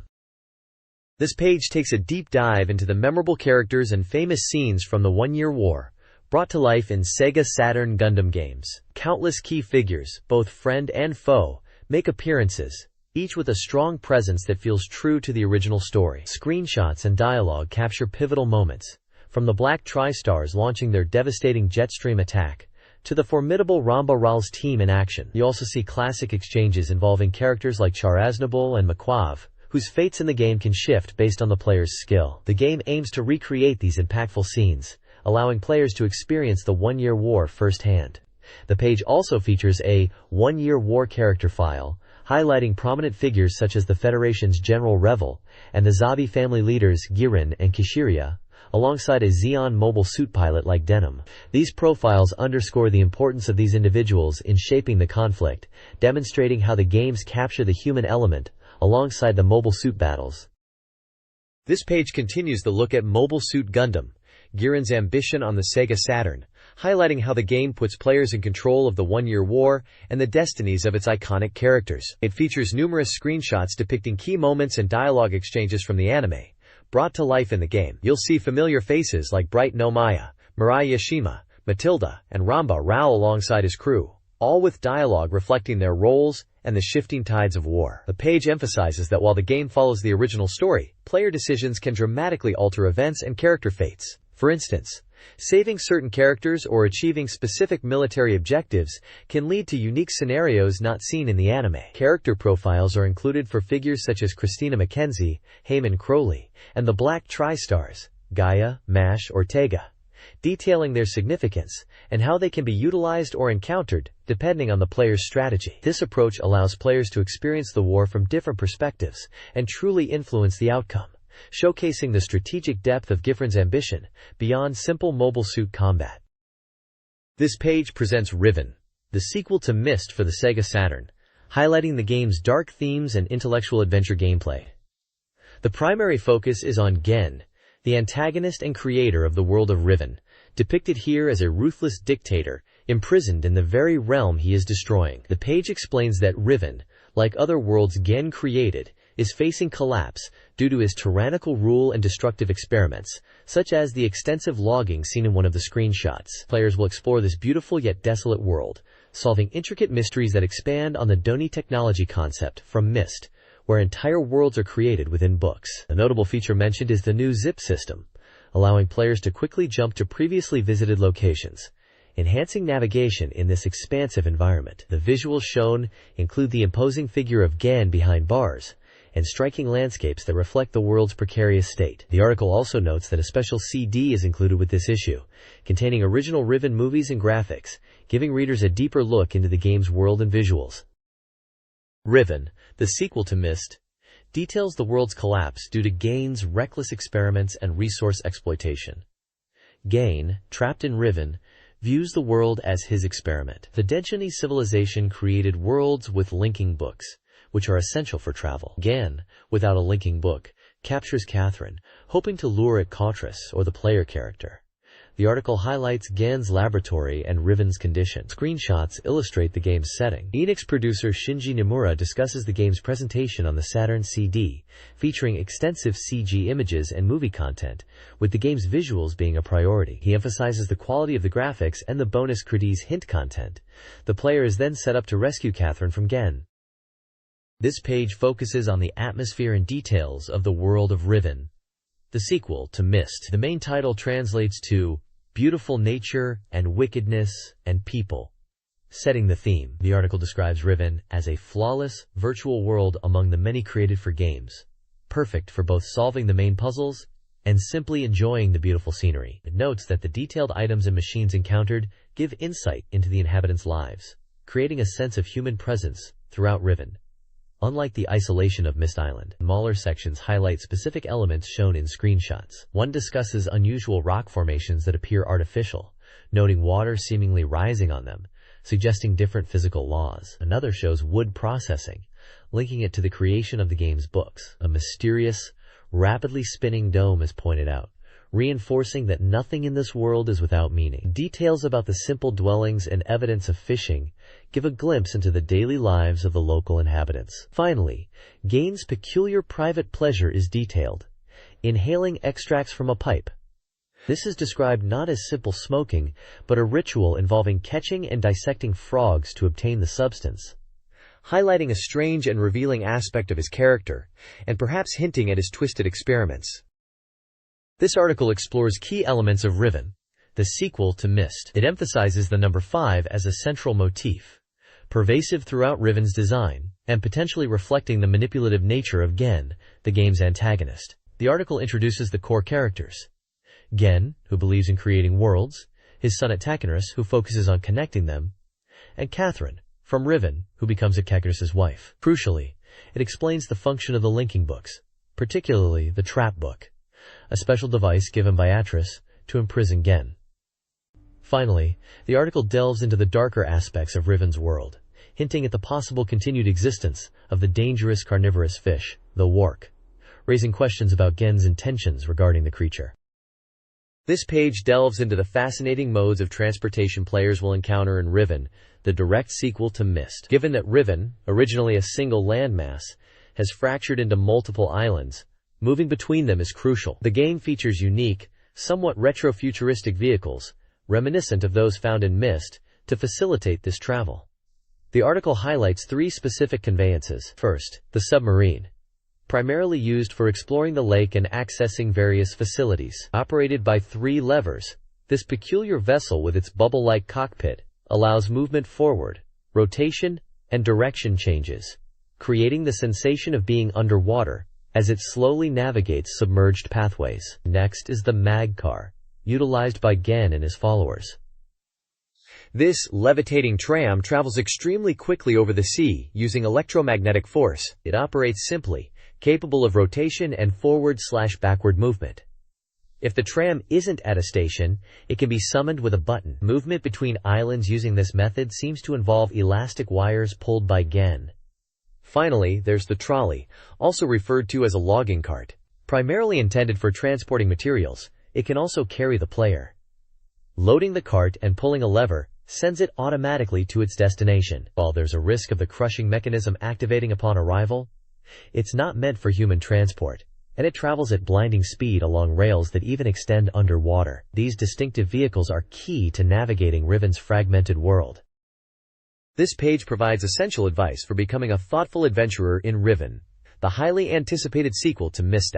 It emphasizes the critical importance of keen observation and meticulous note-taking, urging players not just to note obvious clues, but also seemingly minor details. The game world operates based on logic and energy control, not magic, meaning everything has a cause and effect.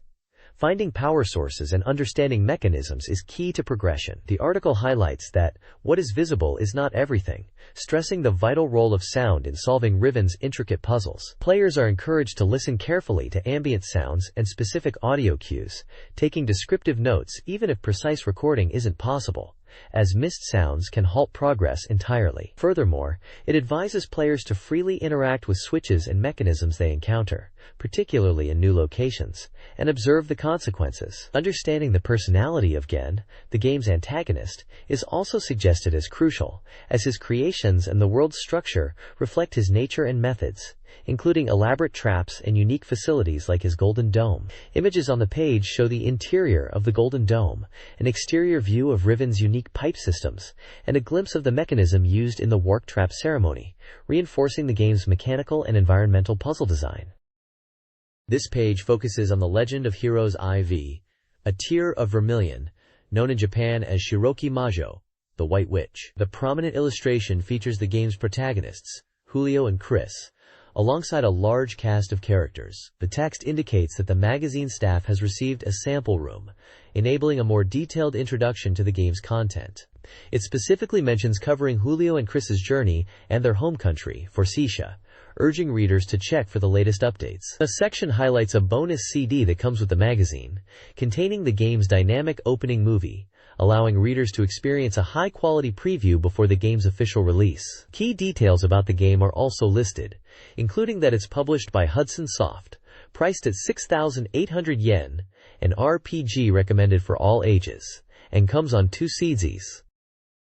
This page delves deeper into the opening moments of The Legend of Heroes IV, a tier of vermilion. It showcases the tranquil village of Ragpick and introduces the protagonists, Julio and Chris, on the eve of their mandatory coming-of-age pilgrimage to the magical mirrors scattered across the world. The page highlights the warm support from the villagers, who treat the journey like sending off their own children. Screenshots depict the interiors of Chris's and Julio's homes, offering glimpses into their family lives. Chris's family seems surprisingly relaxed about her departure, while Julio's family celebrates catching a wild boar, reflecting his father's influence, and perhaps the source of Julio's own poor sense of direction. A significant event is the appearance of a mysterious bard named Sharina, the day before the pilgrimage. The page details an encounter involving a wild boar, where Julio and Chris team up. It's revealed that Sharina is actually the thief Shara in disguise, attempting to steal a silver dagger, but the village elder cleverly intervenes, ensuring the dagger is returned to Julio. The elder also bestows a magic staff upon Chris before their departure. The page concludes with Julio and Chris finally setting off on their quest towards Diane's shrine,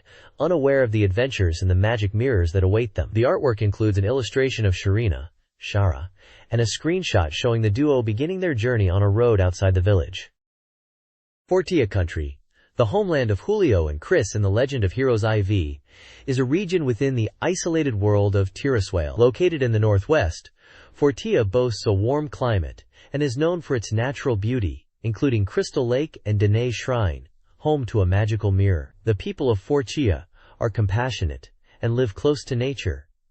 Pilgrims often travel through the country, using the silver dagger for free lodging and transport. Exploration of Forsythia is generally easy, offering stunning scenery and friendly locals. Travelers should be aware of wild animals and a broken bridge near Crystal Lake. Navigating through the region is facilitated by a marked route, with local villagers readily offering assistance and hospitality. This page provides the latest information on The Legend of Heroes IV, the White Witch, focusing on a key plot point: the man imprisoned in the tall tower. The article discusses D. Katzel, a former court knight from Forsythia, who is now held captive in Dolphy's tower. Julio and Chris learn about him from his granddaughter, Joanna, a strong spear wielder, and venture into the monster-infested tower to seek information about the White Witch. Screenshots showcase the intimidating Dolph's tower, and the party exploring its interior, along with character art of Joanna and the older man presumed to be Degeisel. The large yellow text asks, "Who is Diesel?" The bottom section features commentary from Hudson director Tomohisa Gohei. He discusses the upcoming release of The White Witch, highlighting that this Falcom masterpiece has been updated for new players, with efforts from the staff, including new character designs by Mr. Soeda. He expresses confidence in the game and mentions sending out the opening movie to reviewers ahead of the February 26th release date. This page highlights the adventure game Kunoichi Torimonocho, a jolly period drama action title.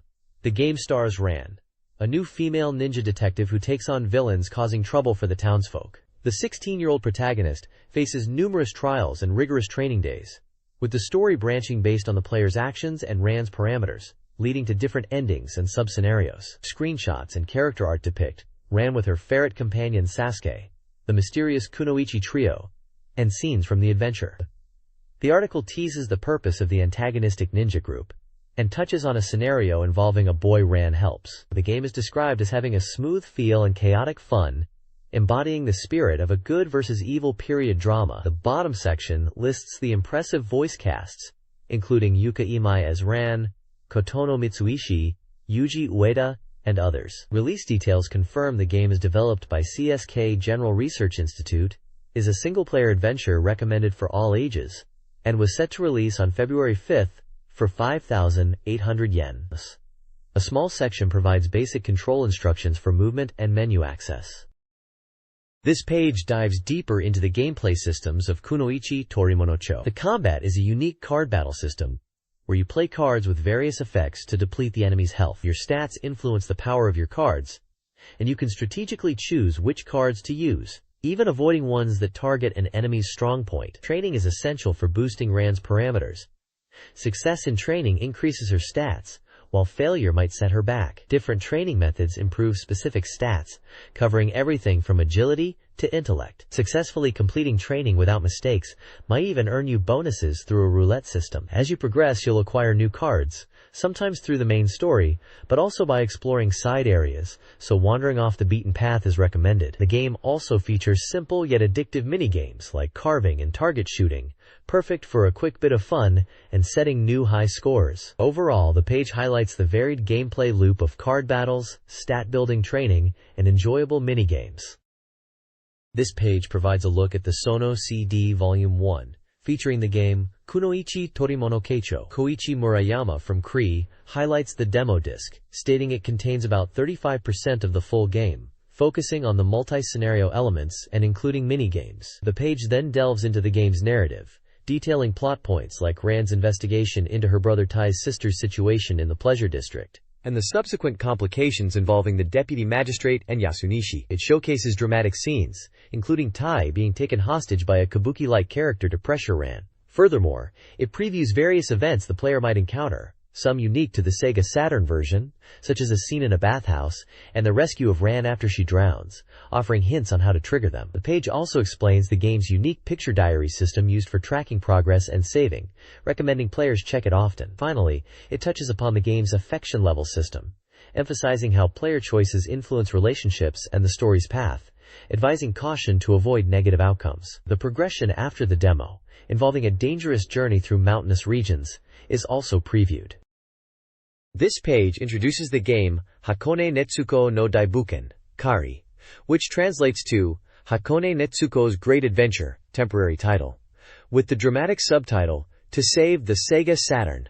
This unique shoot-'em-up game is featured on the Sono CD Volume 1 Appendix Disc, previously discussed, which came with SEGA Saturn Magazine. The page showcases screenshots of the action, depicting intense shooting segments with detailed pixel art environments, including cityscapes and nautical scenes. An illustration highlights the protagonist, Hakone Netsuko, a distinct character with cat ears and tail, notably sporting a Sega Saturn console strapped to her back. The text describes her as a cat-eared robot assistant, created by Professor Kiyoshibashi, with the Saturn allowing her to change software and potentially plug into the professor for expanded capabilities. An interesting point is that the game itself was created using Dazemon 2, a powerful game creation tool available on the Sega Saturn, demonstrating the capabilities of the software. The page confirms this game was developed for the magazine's appendix disc, originating from the pages of Satamaga. The content also includes a humorous conversation section involving magazine staff members, including Gasuketsu and Fumiya Yasuhide,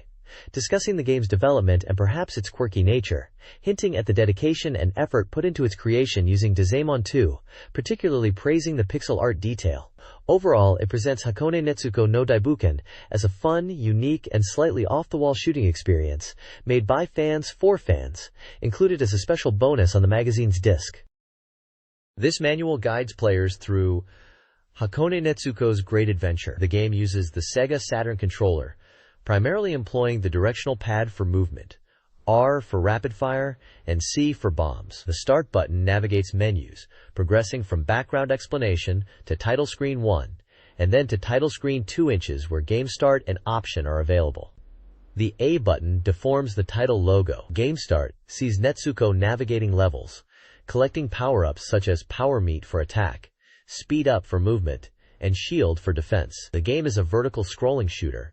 The first 3 stages are introduced: Tokyo Bay, water-based combat; Bay Shore, warehouse setting; and Capital Highway, elevated highway battles with flying enemies. Level selection and extra lives can be adjusted in the options menu. This guide continues the playthrough of the vertical shooter, Hakone Netsuko's Great Adventure. Netsuko infiltrates the Lift Bank headquarters to defeat the president. Her weapon changes based on collected flowers. Blue gives a rapid-fire Vulcan, red a piercing heart shower, green homing shurikens, and yellow a wide star shoot. The A button fires, with holding for charge attacks. B fires missiles or activates options, and C triggers special attacks. The game's final stages include Stage 4, battling office ladies in the company building, and Stage 5, a final confrontation with the president. The page also discusses a Hakone Netsuko book release, possibly a fan guide, with a contest to win prizes by submitting a postcard. This page is a splash page announcing the upcoming SEGA Saturn release of Langrisser Dramatic Edition. It features a prominent illustration of 3 main characters from the series, centralizing the female protagonists. The text highlights that this edition combines Langrisser 2, known in Japan as Langrisser, Descendants of Light, and Der Langrisser, promising a dramatic experience. It boasts significant enhancements over previous versions, including new scenarios that lead to different story branches, completely redrawn battle scene backgrounds, improved character graphics, and a refined game system with faster loading times and better screen layout for increased information display. The game is scheduled for release on February 19th, with a tentative price of 6,300 yen. As a purchase bonus, all copies will include an original drama CD. A smaller section also notes that Langrisser 2i will be released as a budget title on February 11th for 2,800 yen, including bonuses like a jacket-size sticker and power memory sticker. The main tagline suggests that souls woven by love will weave a shining legend, setting a romantic and epic tone for the release. This page features the upcoming SEGA Saturn title, Dream Generation, a romance simulation game developed by Masaya. Described as Masaya's first venture into the beautiful girl romance game genre, the game challenges players to balance work or part-time jobs with pursuing a relationship over a 2-year period. The goal is to find a girlfriend from a cast of 9 potential love interests while simultaneously building a reputation in your chosen profession. It's highlighted that Dream Generation goes beyond a typical romance simulation by incorporating elements of a full-fledged adventure game, promising a deep experience. Key features include a multi-story structure offering replayability, dynamic developments based on job choices, a concept of real-time influencing gameplay, a substantial cast of 55 characters, and a new dating system. The character designs are handled by Minyo Tokitomo, sound by Masashi Ogata, and the scenario by Yu Yamamoto. The game is scheduled for a March release, with a tentative price of 6,300 yen before tax. Supplementary information includes details about a radio show featuring Masaya News and a website URL. This page features the SEGA Saturn sound novel titled Machi, developed by Chunsoft, known for their work on Otogirisu and Kamaitachi no Yoru. Described as the 3rd entry in their sound novel series, it's now on sale. The page highlights that a drama unfolds at the various intersections of the city, with 8 distinct human dramas emerging from this urban setting. The imagery features live-action actors prominently, setting the tone for the game's visual style. The game is available as a 2-disc crydrom set for 5,800 yen. It credits Hideyuki Sakamoto for the original work, scenario and direction, and Koichi Nakamura for the music. Also advertised is the official guidebook, Machi Official Guide Zaps, priced at 1,600 yen, which includes an additional scenario and strategy data for the 8 protagonists.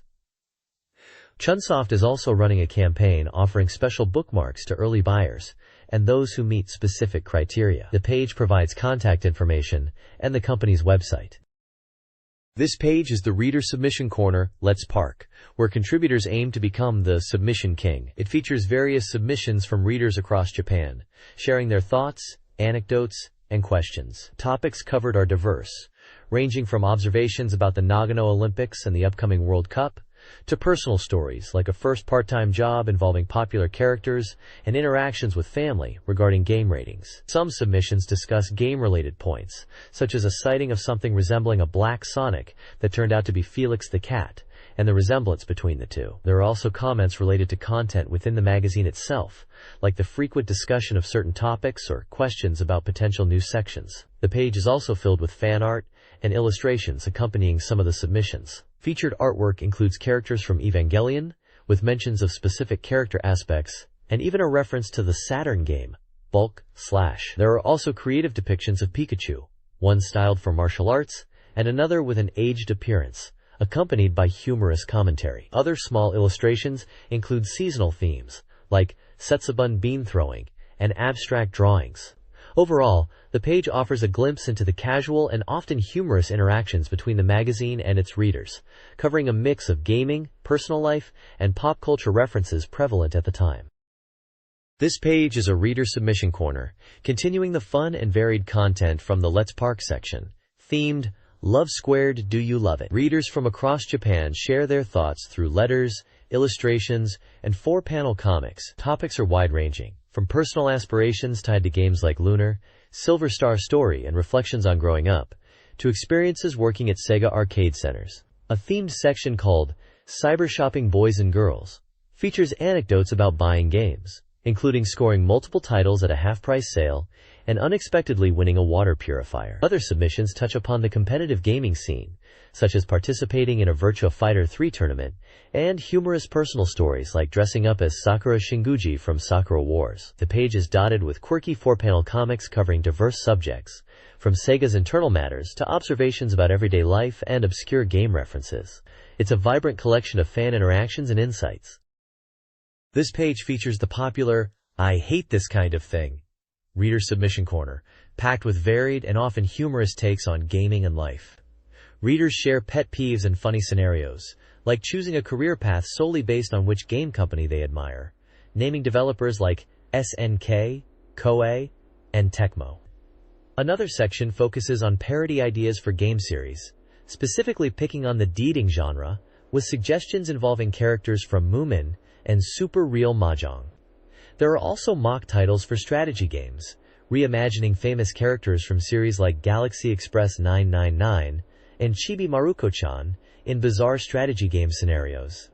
Adding visual flair are reader illustrations, including a drawing of the legendary Sagata Sanshiro and another depicting a person hilariously struggling with a SEGA Saturn console on their head. The page also includes the Tokana Boys Forbidden After School Club, a submission corner specifically for female readers. Here, themes like Valentine's Day and unique events at pachinko parlors are discussed. Finally, the Letters Park section outlines the various categories readers can submit to, ranging from everyday anecdotes and illustrations to 4-panel comics, game-related confessions, and questions for the staff. It's a vibrant snapshot of the magazine's engaged readership. This page features the Park Gallery, showcasing reader-submitted illustrations inspired by various SEGA Saturn games and characters. The gallery is filled with diverse artwork, including depictions from games like Sonic SAR and Dragon Master Silk, as well as characters from novels referenced by readers. The comments accompanying the art offer glimpses into the reader's gaming experiences and opinions. One contributor expresses anticipation for Resident Evil 2 and hopes it comes to the Saturn soon, noting their love for the horror series despite the fear it instills. Another praises the characters in Dragon Master Silk and encourages more submissions for it. The section also announces the next theme for the gallery, which will be Azrael, Panzer Dragoon RPG, known internationally as Panzer Dragoon Saga. The information section provides guidelines for submitting artwork and postcards, explaining the points system, where contributions earn points redeemable for prizes like book coupons or SEGA Saturn software. This week's featured illustration, earning the title This Week's Best, is also highlighted. It's a vibrant collection that connects the magazine's staff and readership through shared enthusiasm for games and art. This page serves as a mail-order catalog from the SEGA specialty store Santa. It primarily features a comprehensive list of new SEGA Saturn software and peripherals available for purchase, complete with their prices. You can find numerous titles listed, including fan favorites like the role-playing epic Panzer Dragoon Saga, the intense shooter Guardian Heroes, the challenging puzzle game SEGA Rally, and the iconic fighting series Virtua Fighter. It also lists various hardware accessories, essential for enhancing the Saturn experience. Beyond the Saturn offerings, the page includes smaller sections detailing available software and peripherals for other SEGA systems, such as the Mega CD, Game Gear, and Mega Drive, catering to fans of Sega's broader console history. The page clearly outlines the shipping fees, noting additional costs for specific regions, and provides detailed instructions on how to place an order either by phone or fax. It also lists accepted payment methods, including cash on delivery, bank transfer, cash registered mail, and postal money order, with the necessary account details provided. Note that consumption tax must be added to the listed prices. This page presents a strategy guide for Falcom's classic action RPG, Xanadu, as featured in the Falcom Classics collection on Sega Saturn. The guide focuses on the crucial early game, specifically the preparations needed before entering the underground labyrinth, and covering the initial floors up to the third basement level. The article stresses the importance of strategic character development right from the start. Players are advised to use the initial gold received from the king to raise their character's charisma stat to 100 to get better prices, and then focus on agility, AGL, for combat efficiency. A key part of the early strategy is locating a hidden item shop immediately after descending the first vertical shaft. The guide provides a specific list of items to sell: spectacles, red potions, black onyx, demon's ring, and items to buy, mantle, at this shop to optimize resources for the dungeon delve. Furthermore, the page highlights the significant differences between the Saturn mode and the original mode of Xanadu. The original mode is noted for being considerably more challenging, with starting stats often at 0, different methods for gaining experience and money, a different item shop location, and unforgiving mechanics such as magic potentially destroying items and the need to pay for saving the game. Screenshots illustrate the king screen, character stats, the item shop interface, and a map segment. This Xanadu strategy guide focuses on early game power-ups. Players are urged to use a black onyx to quickly reach the 9th floor tower for high-level equipment like the Demon's Ring. The guide details leveling the Murasame blade by strategically damaging enemies and healing to maximize experience. After powering up, teleport back to the first floor. Armed with improved gear, the first floor becomes easier, emphasizing strategic combat and resource management. Boss battles benefit from head targeting. The guide then covers finances, recommending selling certain items for tilt magic, vital for crowd control. Prioritize keys and food, especially before leveling up. The guide includes maps and a boss battle screenshot. This page continues the comprehensive strategy guide for Xanadu next, focusing on navigating the tricky early dungeon levels. It outlines the path through basement floor 2, explaining that access is granted as your character levels up. Success here relies on mastering the pervasive warp zones, which can easily disorient players if they don't diligently check the map. Stockpiling food and keys is emphasized as essential preparation. The guide also highlights that certain areas on B2F are only reachable via specific caves on basement floor 1. Crucially, the page advises players to seek out caves throughout the dungeon, as they often contain vital hints and tips for progression, universal dungeon mechanics, and details about future challenges. The focus then shifts to basement floor 3, accessible via a hidden cave within the B2F warp zone area. This floor allows exploration of outer areas using caves and healing shops as strategic bases. The page warns about the powerful boss, the Kraken Giant, located on map 3, which guards the first crown. The recommended strategy is to target its head with magic attacks. A specific warning is given about karma monsters, stating they should not be defeated. Instead, players should use items like hourglasses or candles, or cautiously proceed with a knife. The guide also notes that the magic globe and rod found here should be left for later. Various dungeon maps for both floors are presented, showing the layouts and connections between areas. The Hypercolumn Free Talk Gallery presents 3 columns. Fumio Kurokawa's My Last Stop Los Angeles recounts a Junt's trip for training, including Universal Studios, Hollywood, Fuji TV, and Las Vegas, contrasting enjoyable day tours with nighttime safety concerns. He reflects on the packed schedule and staff. An accompanying box notes Sega's president stepping down. Toyohiko Yoshimine's Ikebukuro Sala's Virtua Crash discusses the announcement of Fighting Vipers 2 after a location test, praising the visuals and costumes while acknowledging the impact of heavy snowfall. An information box announces a Sega event cancellation. The final column, This Week's Yukun, details personal anecdotes, including eating meals alone and getting stuck in snow. The author reflects on potential significant changes and growing busyness. This page features the SEGA Saturn Magazine novels section, presenting a serialized story based on the raising vertical shoot-'em-up, Sokyu Gurentai. The large, stylized title graphic dominates the upper portion of the page. This is Chapter 19, titled, The Debt That Must Be Settled, with a subtitle announcing the appearance of Chairman Mayama and the revelation of Yumi Yahata's true form. The novel follows the exploits of Sokyu Gurentai, a private self-defense force within the Jinsei Company, acting as a versatile unit capable of handling dangerous missions and conflict suppression. The story focuses on the unit's three main pilots, Ryota Hase, Kaoru Yatsuhi, and Rika Kunimura, within a sci-fi drama setting. A summary of previous events recaps the narrative. The Jinsei headquarters was attacked by a craft known as Black Eagle, which is tied to the mysterious Yumi Yahata. Investigations uncover that Yumi Yahata's creator is a former employee. Chairman Miyama is rescued from a terrorist group, seemingly with Yumi Yahata's cooperation. Later, when a Jinsei mining facility is attacked, the pilots confront another Yumi Yahata craft, successfully defeating it. Again, due to Yumi Yahata's unexpected assistance. The previous chapter concluded with the chairman's return to the company. The original plan for the novel is credited to Rei Nizing, with the writing by Yuichi Ishida, aligning this story directly with the classic shooter's universe.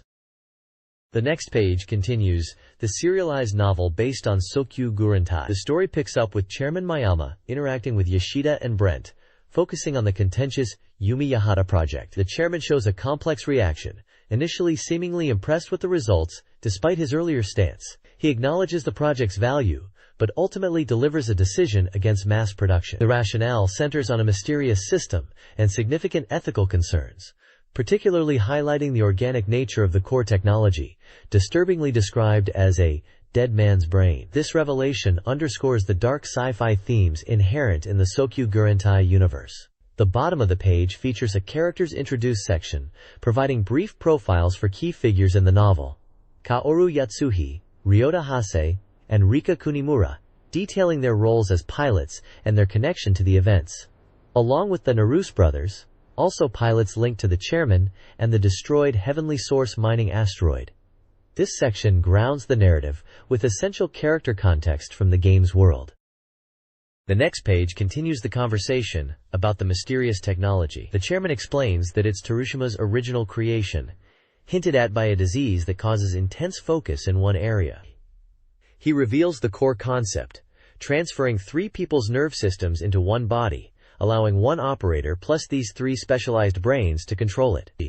These three brains specialize only in tasks like control or aiming, drastically increasing reaction speed by limiting their input and workload.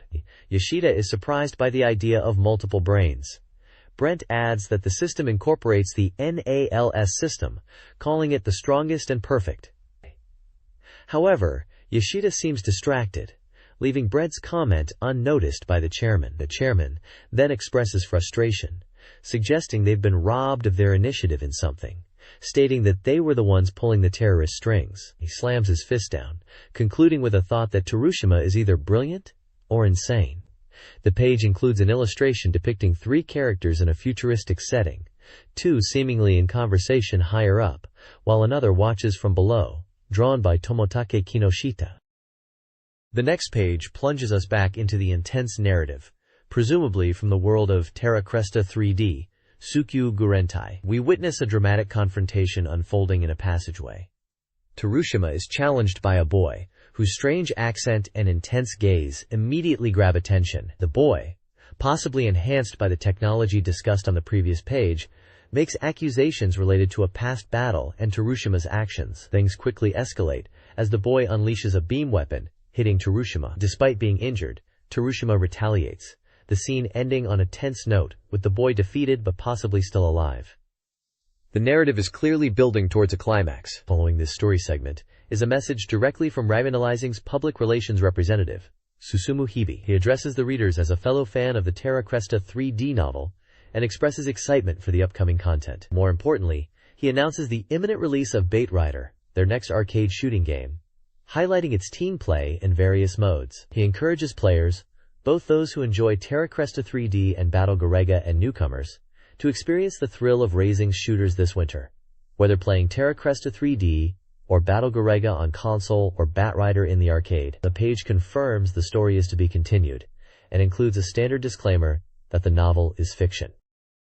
This page features a manga strip titled Saturn People by Hanakuma Yusaku, delving into contemporary social issues framed around the Sega Saturn. The comic is divided into two sections: compensated dating and overprotection. The compensated dating strip depicts a school official confronting a father about rumors of him dating a high school girl. The father admits to the relationship but vehemently denies it is compensated dating, highlighting the societal scrutiny surrounding such relationships. The overprotection section, humorously, yet darkly, portrays a parent's extreme reaction to their child's media consumption. Drawing on the real-world Pokemon shock incident, the mother fears the child will suffer ill effects from games and anime, leading her to smash game items and ban all television. This excessive control results in the child's despair, even contemplating jumping from a height, and the strip concludes that such overprotection was ultimately detrimental. While the comic uses the Saturn in its title and context, no specific Sega Saturn games are named. The focus is on the broader impact of gaming, anime, and television on youth, and the societal reactions to these issues. The strips offer a critical look at modern parenting and social anxieties. This page features a SoftBank campaign advertising prizes for purchasing their game strategy guides. The campaign runs from November 1997 to the end of February 1998. Readers who buy eligible strategy guides, identified by a specific campaign logo, have a chance to win various prizes.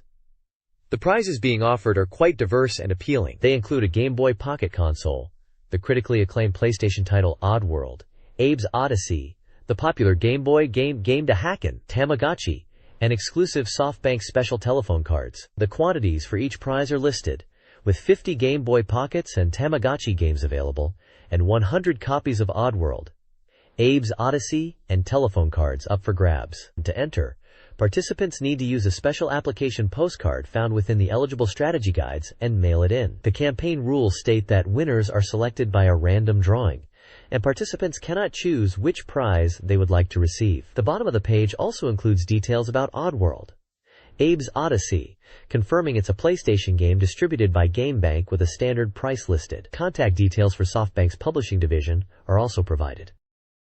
This reader survey form, meant to be filled out on an accompanying postcard, collects feedback and demographic data for a magazine. Readers are instructed to clearly write personal details and impressions on the front, and to use a black pen or pencil to answer the numerical survey questions on the back. The survey covers demographics, gender, age, occupation, Sega Saturn game ownership, and magazine-specific feedback, reading habits, cover opinions, thoughts on a Segatama CD. Crucially, it directs readers to use provided tables to answer detailed questions. Table 1 asks about the most/least interesting articles. Table 2 lists hardware owned/planned for purchase, Sega Saturn, PlayStation, etc. Table 3 is a comprehensive game catalog, including titles like Castlevania, Symphony of the Night, and Guardian Heroes, allowing readers to select future software purchases. This data helps the magazine understand its audience and gauge interest in games and hardware. This page is an advertisement for Angelique Duet on the Sega Saturn, a key entry in Koei's pioneering neo-romance series aimed at female gamers. This upgraded love simulation game allows players to experience the story from two perspectives, featuring both the traditional heroine Angelique and her rival Rosalia. The game promises enhanced events and conversations, deepening the character interactions and the rivalry dynamic. Scheduled for release this summer, it was available in a standard edition priced at 7,800 yen, with a premium box edition, including valuable extras like a music box and backup cartridge, offered at 9,800 yen. The ad features prominent artwork of the two main characters, along with smaller illustrations of the supporting cast, and a couple of screenshots showcasing the game's visual style. This was a highly anticipated title for fans of the genre on the platform. This page is a vibrant advertisement from Koei, promoting a limited New Year's Present Campaign Premium Pack. The campaign offers a selection of their popular titles bundled with strategy guides, described as essential for gameplay, and featuring only big hit masterpieces. The artwork includes traditional Japanese New Year imagery, alongside images of game boxes. The ad urges customers to hurry to stores as stock is limited. The games featured span Koei's diverse catalog, including historical simulations like Romance of the Three Kingdoms Phi, Uncharted Waters 2, Bandit Kings of Ancient China, The Mandate of Heaven, and Kume's Tale. It also includes the recreation game Taiku Rishiden 2, the WW2 game Admiral's Decision 2i, the Hero's Tale Sangokushi Iketsuden, and, notably, Angelique Special, a title from their pioneering neo-romance series, linking back to the previous page's feature on Angelique Duet.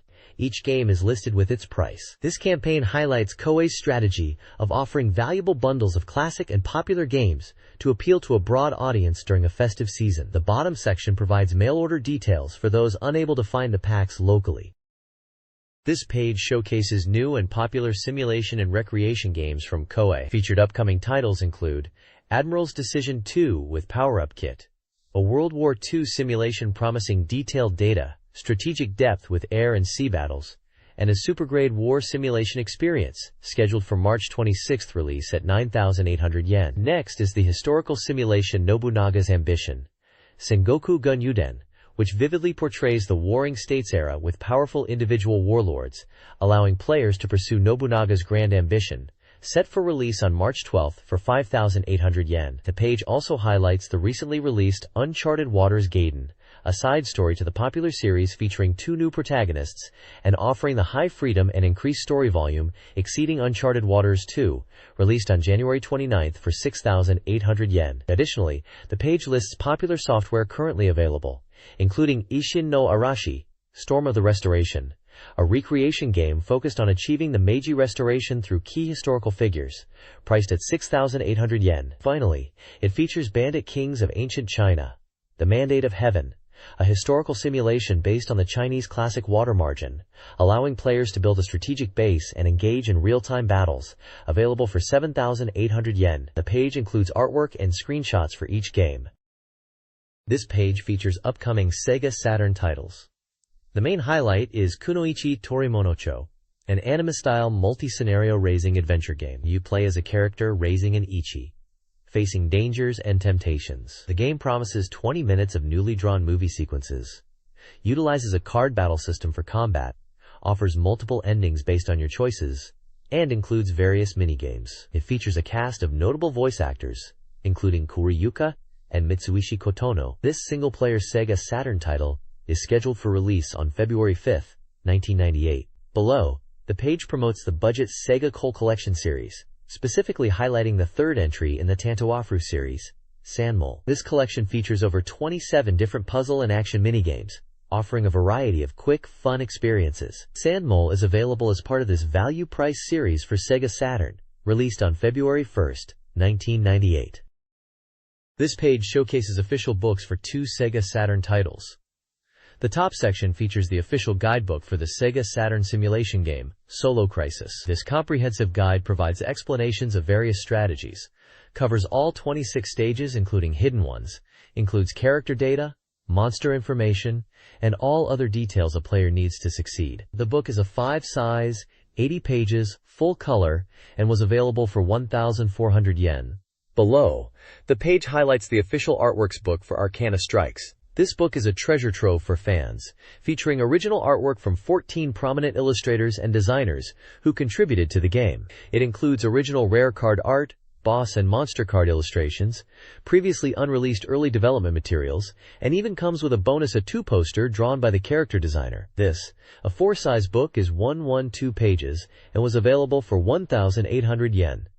Both books are published by SoftBank and were available for purchase. This page focuses on the essential guidebooks for the highly acclaimed management simulation game J.League Pro Soccer Club, Let's Make a Club 2, also known as Saskatsuku 2. As a fan of the series, these books are invaluable. The top section details the official guide Complete Data Edition. This is the ultimate resource for serious players, packed with exhaustive data on every overseas and domestic player in the game.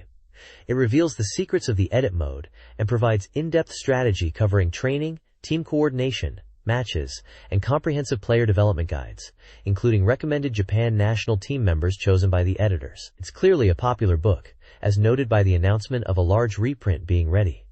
Featured below is the official Guide Management Edition. This guide is perfect for newcomers to the Saskatsuku series, offering a clear path to becoming a successful manager. It focuses on the core management aspects of building and running your club. The graphic proudly announcing over 200,000 copies sold likely reflects the combined success of these guides, or the game itself, demonstrating the series' popularity. Additionally, there is a brief mention of a SoftBank campaign offering prizes like a Game Boy Pocket and other games for purchasing their strategy guides.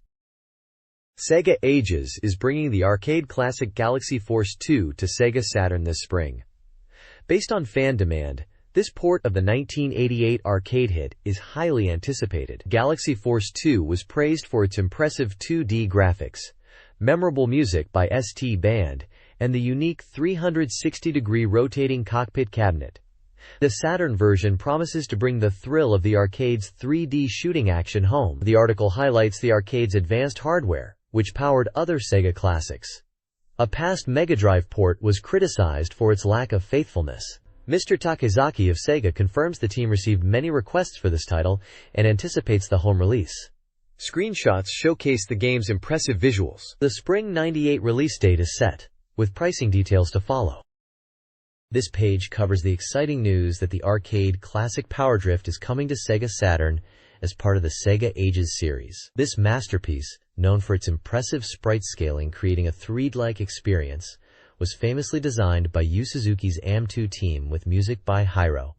It was widely believed that a perfect home port was impossible, but the screenshots shown here confirm the Saturn version looks remarkably faithful to the arcade original. The article highlights several key features of the Saturn port, confirming the faithful reproduction of the dynamic rotating camera intro, the inclusion of the famous extra stages where the car transforms into vehicles from Afterburner and Hang-In, and the unique character reactions during gameplay. It also excitingly confirms the presence of the hidden reverse viewpoint technique, which allowed players to see the track from behind the car. The game features arranged BGM by the original composer Hiro, with 16 tracks included, featuring collaboration with a guitarist from Naniwa Express. Comments from the porting staff expressed their dedication to pushing the Saturn's hardware to its limits to deliver a satisfying port.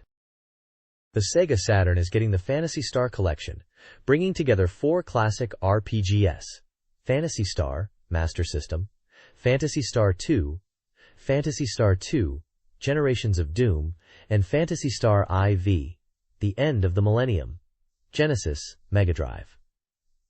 This collection offers enhancements like hiragana messaging in Phantasy Star I, speed-up options in Phantasy Star 2 and I, a gallery with character art and commercials, and arranged background music. The article briefly highlights each game, emphasizing Phantasy Star I's 3D dungeons and restored FM sound, Phantasy Star I's impact, Phantasy Star I's unique generational system, and Phantasy Star IV's concluding narrative. A message from Rika Suzuki, who worked on several titles, expresses her love for the series and hopes fans enjoy this collection. This page is dedicated to the epic RPG Grandia, developed by GameArts and published by Especially on 2 Chrysodromes. The feature includes an interview with GameArts director Takeshi Miyagi, who discusses the game's 4-year development journey. He explains that despite the long development, the core story concept remained unchanged from the initial vision. Miyagi highlights the game's pacing, noting that the early sections are deliberately bright and easygoing, serving as a build-up for the intense drama that unfolds in the latter half, especially on the second disc. He emphasizes that the tension increases dramatically, leading to spectacular and climactic moments. Miyagi also briefly compares Grandia's optimistic 21st century image to the darker tone of their previous title, Gungrafon. The article showcases Grandia's visual style, with screenshots of character art, 3D environments, and dynamic battle scenes that utilize polygon backgrounds and a rotating camera. The latter part of the game is described as an incredible experience, filled with massive reveals and action. This page dives further into Grandia, offering insights into replayability and challenging content straight from the developers. The headline promotes the speedrun mode as a thrilling experience perfect for a second playthrough, suggesting it completely changes how you engage with the game, shifting focus to mastering the battle system and pushing limits rather than just following the story. The interview continues, touching on various aspects like thoroughly exploring dungeons for items and secrets, utilizing the handy B button dash, and reinforcing how the latter half of the story delivers intense drama and surprising twists, building upon the setup from the first disc discussed previously. A significant section details the special stages, which are presented as excellent opportunities to level up and find powerful items away from the main storyline. 3 specific locations are highlighted: the Warrior's Grave, the Castle of Dreams, and the notoriously difficult Tower of Temptations. These areas are designed for players seeking combat challenges and rare loot. The Tower of Temptation, in particular, is called out for its complex structure and a brutally tough boss battle near the summit, recommending players be around level 60 to even attempt it. The page features screenshots of these areas and character art of Justin and Fina, illustrating the game's distinctive visual style. Overall, it emphasizes that Grandia offers deep systems and optional challenges beyond the main narrative, rewarding players who delve deeper. This page continues the deep dive into Grandia, shifting focus from challenging dungeons to the creative aspects and characters that make the world so vibrant. The interview with the developer highlights the importance of creating distinct and memorable characters, even mentioning Pagan from New Parm as an example. They discuss how item and monster names often came from a creative, sometimes chaotic, staff process, resulting in unique names like Nyalmot and Nihilict. The discussion also touches on promotional materials, specifically mentioning a large station poster created for the game's release. This poster was a 2-piece set featuring Justin and Sue, but was produced in limited numbers, making it a rare sight. Visually, the page features striking character art. One is a powerful, horned creature, likely a significant enemy, or NPC. The other is a small, animal-like character with large ears, possibly Sue, given her prominence in the discussion. A section at the bottom discusses characters leaving the party temporarily. It explains that when a character departs, they leave behind the skill experience they've earned as souvenirs, called crayons or teachings. These items can then be used to transfer that experience to other party members, ensuring their effort isn't wasted and helping the remaining characters grow stronger. This system cleverly mitigates the impact of characters joining and leaving the party frequently, a notable aspect of the game's progression. A table lists some of these items and their effects on skill experience for specific characters like Sue, Gadwin, Milda, and Guido. This page continues the deep dive into Grandia, specifically focusing on the wealth of items and memorable characters. The game distinguishes between standard recovery/equipment items and event items necessary for progression. While event items are mandatory, there are many beneficial standard items that are quite useful, even if not strictly required. A table briefly outlines some of these, including items that boost weapon or magic experience, reduce SP consumption, restore SP upon attacking, grant critical hits, increase money earned, boost IP, restore HP in battle, reduce damage, or allow revival from incapacitation. Obtaining these can be challenging, adding to their value. The discussion also turns to the game's rich cast of characters. While Justin and his main companions are the focus, even supporting characters play a role in the world's peace. The page highlights the joy of seeing the futures of these unique characters unfold, mentioning visits to various towns and interactions. A large illustration of a character who appears to be a clown is featured, emphasizing the variety of personalities. There's a section describing a New Year's gift giveaway. A limited edition station poster, rarely seen, is being offered to 5 lucky readers from Game Arts, making it a valuable collectible for fans. Finally, building on the previous discussion about characters leaving, a visual example shows how teachings can be used to transfer skill experience earned by departing party members, like Milda's axe experience, to others, ensuring their contributions benefit the remaining team. This page features the second installment of the Creator Biographies series, highlighting influential figures in the Japanese game industry. This volume focuses on Koichi Nakamura, often called a genius, and known as a key figure from the dawn of the PC gaming era and the founder of Chunsoft. The article delves into Nakamura's life, from his childhood spent enjoying popular anime like Space Battleship Yamato and Devilman, much like any other child, despite living in a rural area. It recounts his early talent as a programmer, winning contests hosted by Enix, which eventually led to collaborations with industry legends Yuji Horii and Koichi Sugiyama, famously contributing to the creation of the Dragon Quest series. The text emphasizes his remarkable aptitude for creation evident from a young age, leading to the founding of his company while still in high school. Visually, the page is decorated with shelves full of Dragon Quest merchandise, including various slime figures and plush toys, reflecting his deep connection to the iconic series. For Sega Saturn players, Nakamura's company, Chunsoft, is well known for its innovative sound novel series, which brought unique narrative experiences to the platform. This piece offers insight into the background of one of gaming's notable creators. Koichi Nakamura's childhood in Marugame City, Japan, shaped his future. He grew up in a mix of rural and urban settings. His father's strict educational approach contrasted with his freedom to play. He enjoyed sports like softball and tennis, excelled in math and science, but struggled with music and English. Early on, he aimed to become a doctor, inspired by manga, but shifted his focus to games. He became fascinated with arcade games like Space Invaders, and even tried building his own pinball machines. This passion continued with his introduction to computers in high school. His childhood, marked by his parents' divorce and the loss of his father, included school trips, and was a key influence on his later success as the founder of Chunsoft, known for its contributions to the gaming world. This page continues the story of Koichi Nakamura, highlighting his high school years and foray into programming and game development. Visually, it features a large photo of a giant Arale-chan float from his high school cultural festival, reminding him of his later work with Dr. Slump creator Akira Toriyama. There are also portraits of a smiling Nakamura and images related to an early Enix programming contest. The text recounts how Nakamura got involved with computers in high school, starting with electronic calculators, and then moving to PCs like the PC 8001 and TRS-80. He taught himself programming, creating games like a Hikankyo Alien clone and a Scramble clone. He even earned 20,000 yen by submitting a program to a magazine, prompting him to think game development could be profitable. The page also explains how his mahjong nickname Chun became the origin of his company name, Chunsoft.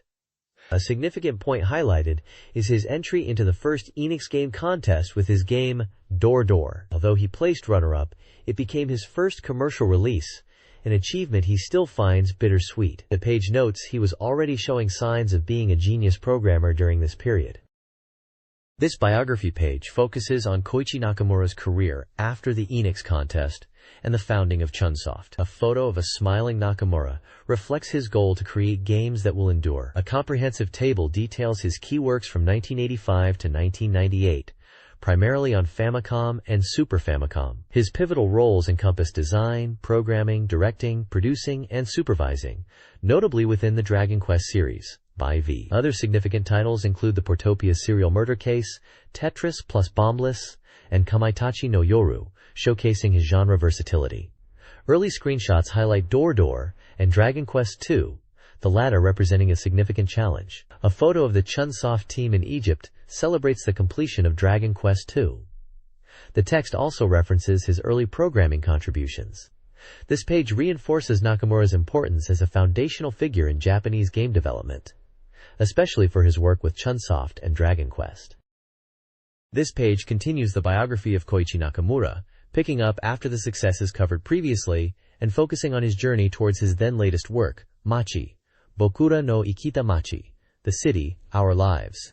We see a large, friendly portrait of Nakamura himself, alongside images hinting at past works like the Portopian Serial Murder Case, and showcasing the style of Machi. The article details his early days starting with the Famicom, tackling adventure games after porting Door Door. He recounts the development of Portopia with Yuji Horii and Akira Toriyama, noting its significance. He also touches upon the challenges faced during Dragon Quest II's development, despite its eventual success, and the team's celebration trip to Egypt. Nakamura reflects on the difficult decision to step away from the Dragon Quest series after Dragon Quest, versus to pursue new challenges with Chunsoft. He discusses his philosophy of choosing the best hardware for a project, not being tied to one platform, which is highlighted by a quote mentioning Chunsoft's entry into SEGA Saturn development. Looking towards the future, Nakamura expresses a desire to create games that transcend borders and time, like shogi or mahjong, potentially through network play. His focus has shifted to works like Machi, described as a deep portrayal of human connections. There's a section recommending books for those wanting to learn more about him and the creation of Dragon Quest. Ultimately, the piece underscores Nakamura's continued passion for game development and his pursuit of lasting, meaningful experiences. This page dives into the world of multimedia communication, specifically focusing on the emerging trend of electronic greeting cards, or Digiana World, as the title suggests. Authored by technology writer Kazutoshi Otani, the article explores the shift from traditional paper greetings to digital ones. The piece contemplates a future where physical stamps might become obsolete, drawing a parallel to how electronic mail is changing communication. It then delves into the mechanics of sending electronic New Year's cards, discussing methods like emailing image files directly versus uploading them to a website and sending a link with a password. The author notes that while electronic cards offer advantages like easy data transfer and reduced waste, they can sometimes feel less personal. Several examples of online electronic greeting card services are featured, including one from camera company Konica, promoting digital cameras through a New Year's card campaign, complete with a chance to win a digital camera. Other services like Virtual Florist, offering seasonal cards with flower arrangements, and Postman are also shown via screenshots. The article highlights the growing popularity of these services, noting that many are free but often time-limited seasonal offerings. Overall, the author sees electronic greetings as a developing form of communication, gaining traction as a modern alternative to traditional cards. This page features a special project highlighting live-action content on the Sega Saturn, even making a humorous reference to the famous SEGA Saturn White catchphrase. The main focus is a new variety software title called It's the King, Peachy Gal's Strawberry Girl Disc. This software is presented as the fourth installment in a series from Societa Daikanyama, known for titles like The Yaku Ken and Album Club. It promises to fully utilize the Sega Saturn's capabilities to deliver a live-action movie experience. Given the nature of the previous titles and the 18-plus age recommendation, this is clearly aimed at a mature audience, likely featuring interactive video content with gravure idols. The page showcases 4 young idols featured in the software: Saori Nara, Rimi Yoshida, Miyuki Ijima, and Jun Matsuda. Brief profiles provide details about their age, measurements, and activities in media like TV, video, and magazines, reinforcing their status as rising talents in the idol scene. The software is set for release on May 28, priced at 6,800 yen, and comes on 2 crids, offering a substantial amount of content for fans of these idols and the variety genre on the Saturn. This page delves into the second installment of the variety software series, the Peach Girl Disc, following up on the Strawberry Girl Disc featured previously. It highlights a game where players compete against 8 different girls in 3 specific battle minigames selected via a roulette wheel. The core mechanic involves winning these games against the CPU to unlock special penalty game sequences, presented as live-action movies and in large stills of the girls.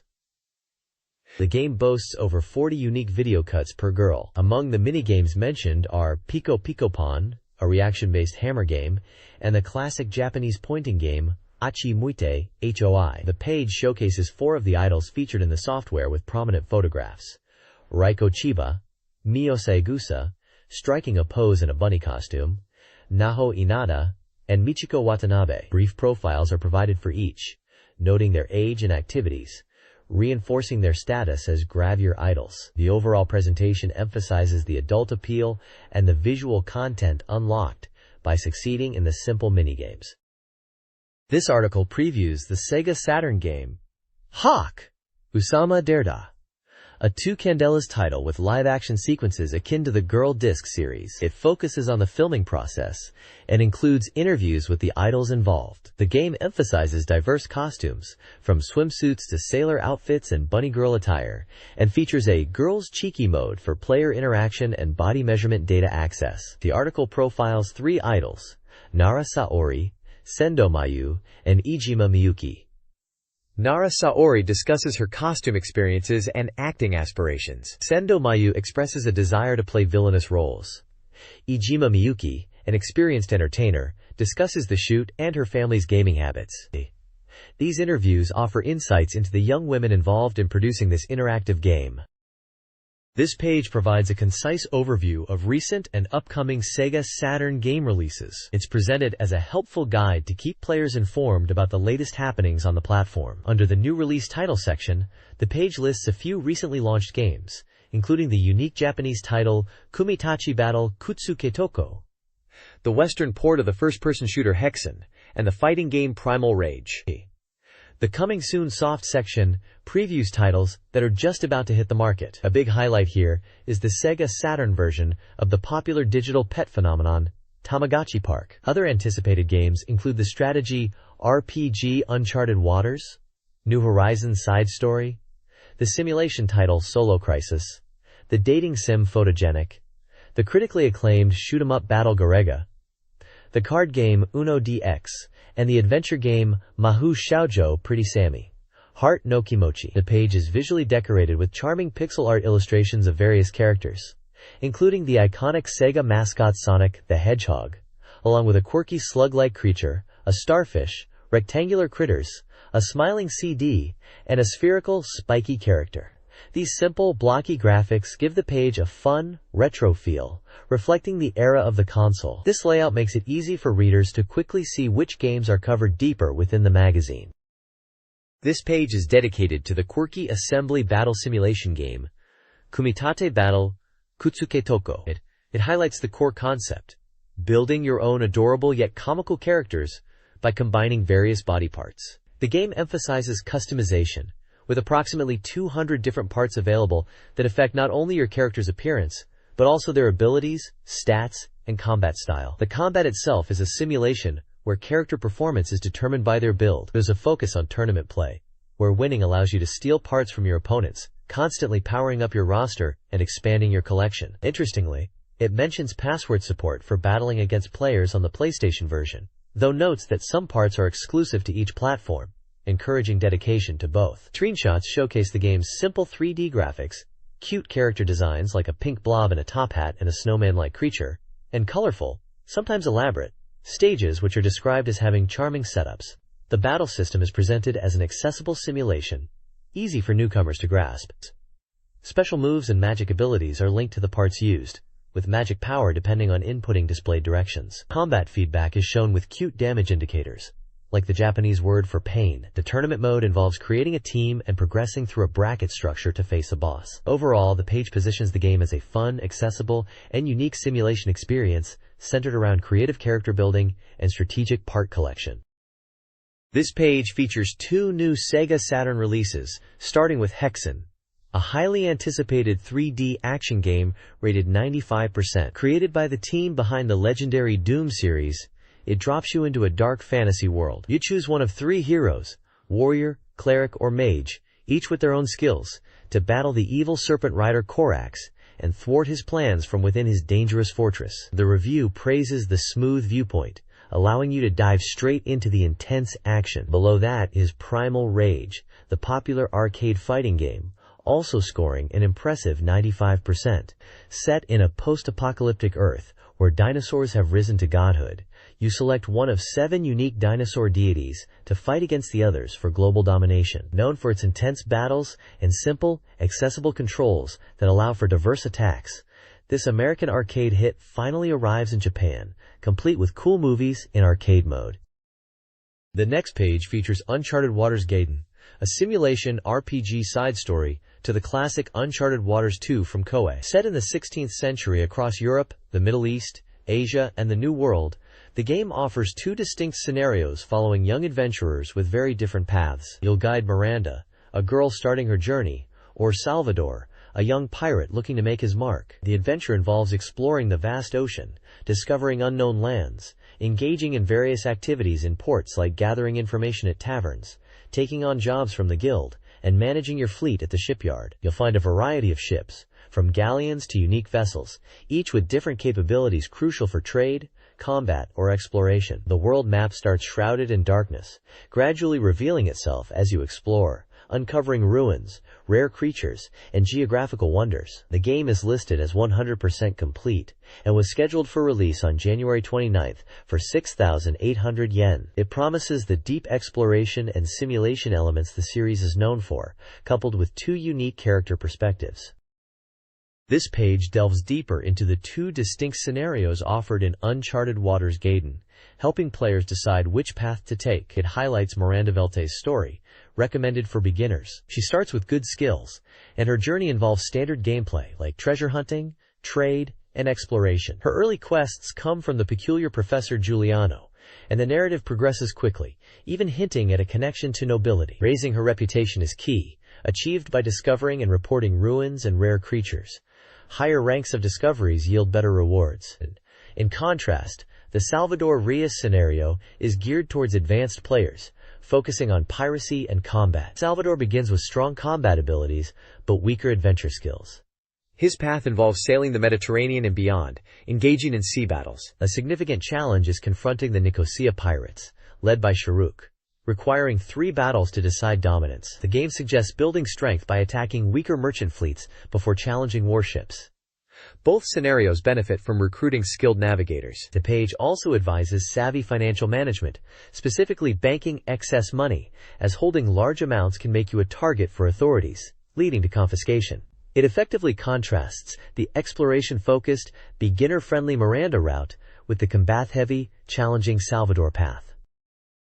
This page dives into Quintet's recently released simulation game, Solo Crisis, offering a guide to the initial stages 1 through 5. The article expresses excitement about the game's launch and provides key strategies. A core feature highlighted is the world's dual nature, with distinct mechanics on the front and back sides, affecting things like unit recovery and building capabilities. The guide walks through the early game, starting with Stage 1, a training level focused on defeating an initial enemy, recruiting an ally named Haran, and reaching a warp gate. Stage 2 emphasizes utilizing supervisors for building construction and attacking enemy structures, noting the close proximity of enemy shrines making construction challenging. Stage 3 involves removing obstacles like trees to clear paths and make space for building, suggesting using spells like rain. Crucially, the article stresses the importance of unit management. It strongly advises against sending units into combat alone. Units should always move and attack in groups, ideally with at least 2 members, to prevent counterattacks and survive. The ideal unit composition is presented as a balanced mix, including warriors, archers, and magic users. The page features screenshots showing the isometric battlefields, unit formations, and some structures. Stages 4 and 5 of Solo Crises offer escalating challenges. Stage 4 requires defending your shrine from rear attacks by utilizing terrain like flooding to counter enemy engineers. Engineer Nama joins your team, and the Black Terror monster is a possible recruit. Stage 5 intensifies the combat, emphasizing warp gates and walls. The strategy revolves around using warp gates to eliminate enemy monsters. Warrior Enoch, Mage Mirka, and especially Priest Sarai are crucial allies. The Bloody Dragon and Pale Snake are potential recruits. The guide highlights the importance of defeating recruitable monsters directly to obtain their powerful expert class versions. However, be warned, using the flooding spell to defeat a recruitable monster prevents you from recruiting them. Screenshots offer visual aids, including unit stats and class level differences.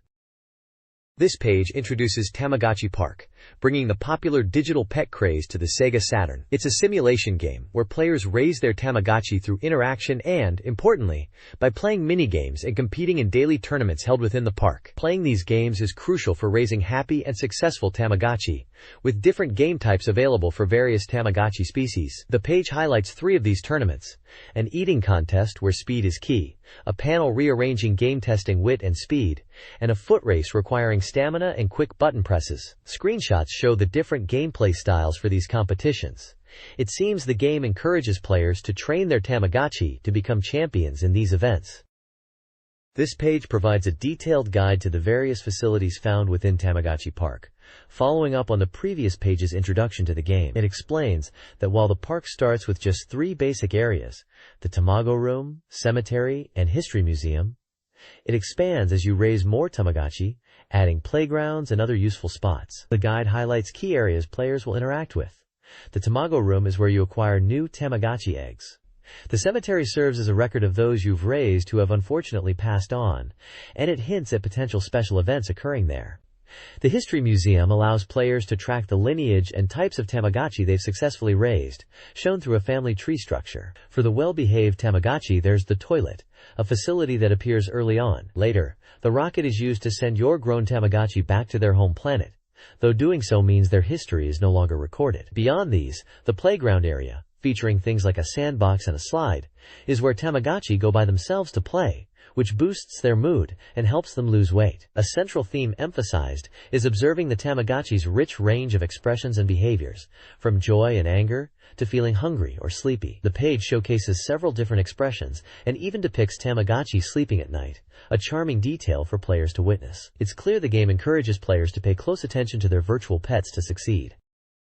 This page previews the SEGA Saturn dating simulation game Photogenic, listed as coming soon and verified by Sunsoft as 100% complete for a January 29th release at 6,800 yen. This single-player, alleges title centers around the protagonist and the various heroines he interacts with, leading up to the Miss Photogenic contest. The page features character art of the main heroines and delves into gameplay mechanics. A key system discussed is the action limit value, which is tied to your action power, TP. Performing actions like moving or attending events consumes TP, and hitting 0 forces you home for the day.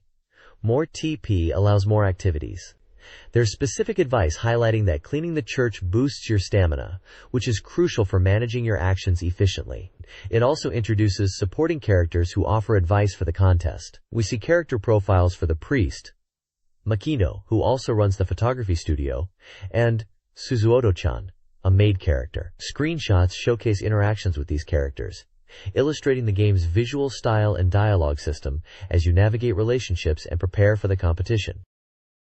This page provides more detail on the gameplay loop and characters in Photogenic. It emphasizes the importance of improving your photography skills through a cycle of practice, earning money through jobs, and studio photography sessions. A table shows how different activities like practicing portrait or landscape shots, building stamina, doing various jobs, or helping out at the church impact your photography stats, action power, and finances, which are all vital for preparing for the contest. The page also introduces several key supporting characters.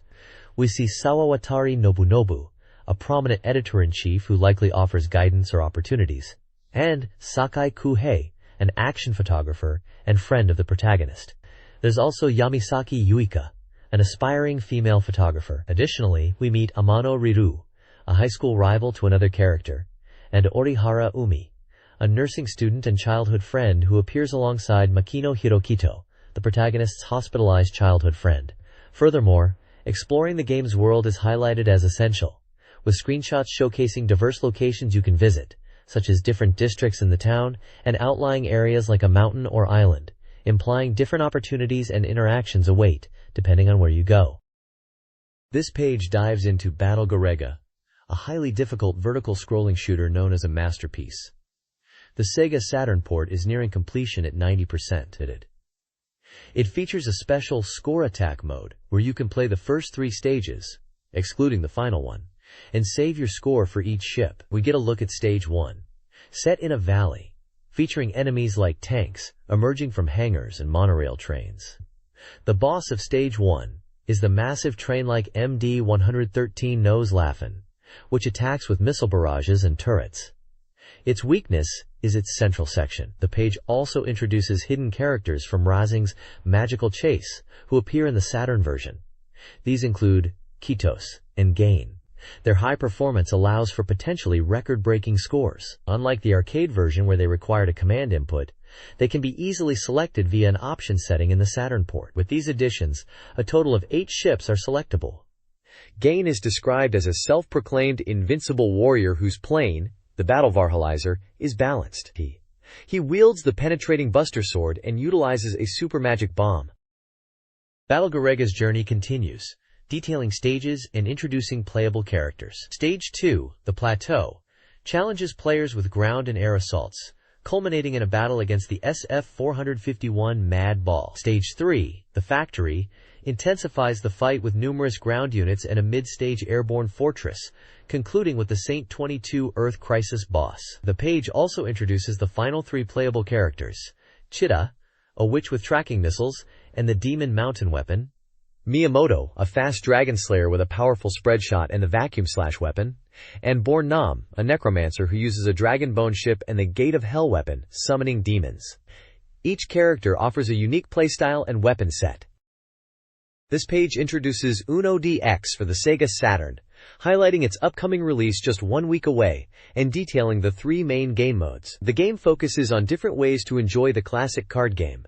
Beyond the story, Advanced Mode, there are 2 primary modes for casual play: Free Uno and Partner Uno. Both support 2-player versus matches and include up to 2 to 6 characters in a game.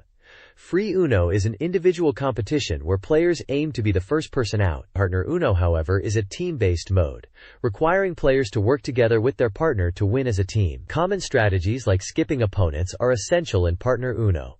The game features 11 distinct characters, adding personality to the matches. Uno DX is published by MediaQuest and is set to release on January 29th for 4,800 yen. It's classified as a table game and is recommended for all ages, supporting 1 to 2 players. The game emphasizes its appealing anime-style characters, reportedly voiced by popular idols, aiming to provide a warm and welcoming experience. Screenshots show lively character interactions during gameplay and menu options for selecting modes and setting up partner matches. The overall presentation positions Uno DX as a fresh take on the classic card game. Uno DX offers customizable gameplay with Japanese and international scoring options, impacting how scores are calculated. Players can also set win conditions, choosing to reach a target score or play a set number of rounds. A local rules option allows stacking draw 2 and draw 4 cards for increased chaos. The game's story mode, Advanced Mode, follows Junichi Uno, a member of the Uno Club at Itsune Gakuen, as he aims to compete in the national championship. He must first defeat club members Hijiri, Sachi, and Misa. Progressing further, he encounters the disciplinary committee chairman, Shikibu, and the club president, Chisato, who holds a secret. Defeating Chisato is the key to uncovering the secret. This page dives into the adventure game Magical Girl Pretty Sammy, Heart's Desire, published by NEC Interchannel and released on January 29th for 6,800 yen, rated for all ages. The article highlights the game's romantic comedy elements, focusing on the tangled relationships surrounding the protagonist Hiroklato, an upperclassman, and Konoha, particularly leading up to Valentine's Day. The developer's message notes that this is the final installment in a series, completed and ready for release, suggesting it's perfect for a Valentine's play session. Screenshots show key moments, including Konoha struggling to make chocolates for Hirokito, character interactions like Sami and Ryuki, and hints of other plot points. The article specifically points out intriguing scenes, mentioning characters like Kiona-sensei and Amy, and suggests there are exciting developments and highlights in different story scenarios. Get ready for a mix of love, comedy, and maybe a little magical girl action in this promising adventure. This page is the cover of the SEGA Saturn Soft Complete Guide.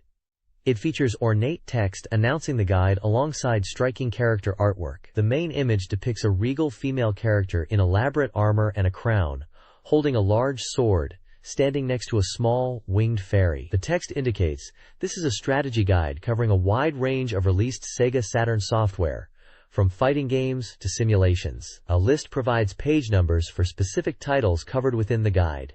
Fatal Fury Special, Devil Summoner, Soul Hackers, Princess Crown, Uno, A Girl Who Chants Love at the Bound of This World, J-League Pro Soccer Club, Otsukuru 2, Kindaichi Case Files, The Sad Revenge of the Star-Seeing Island, Ginga Ojo-sama Densetsu Yuna 3, Lightning Angel, Twinkle Star Sprites, and Jungle Park, Saturn Island. The guide aims to thoroughly cover games across various genres. The copyright information at the bottom indicates it was published by Sega Enterprises, Limited and Atlas in 1997. This page offers detailed strategy advice for Real Bout Fatal Fury Special.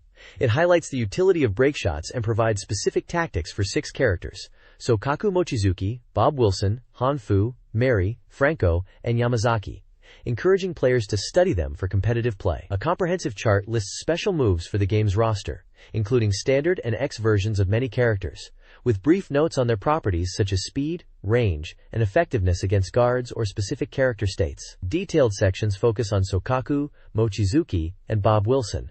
For Sokaskaku, the advice emphasizes tricky movements and attacking guards, suggesting combining low and mid attacks after a jump attack. It also covers anti-air options and recommends maintaining distance due to the weakness of his break shot. Bob Wilson's section describes him as a character whose fighting style heavily reflects the player's approach, despite lacking standout reach or speed. It recommends utilizing his standing heavy kick, C, for basic rushes, mixing in small jumps with heavy kick, C, and incorporating throws. Anti-air options like Elephant Tusk and Monkey Dance are mentioned, as are basic combos involving standing heavy kick, C, and ending with Monkey Dance. Both character sections include screenshots demonstrating tactics and combos.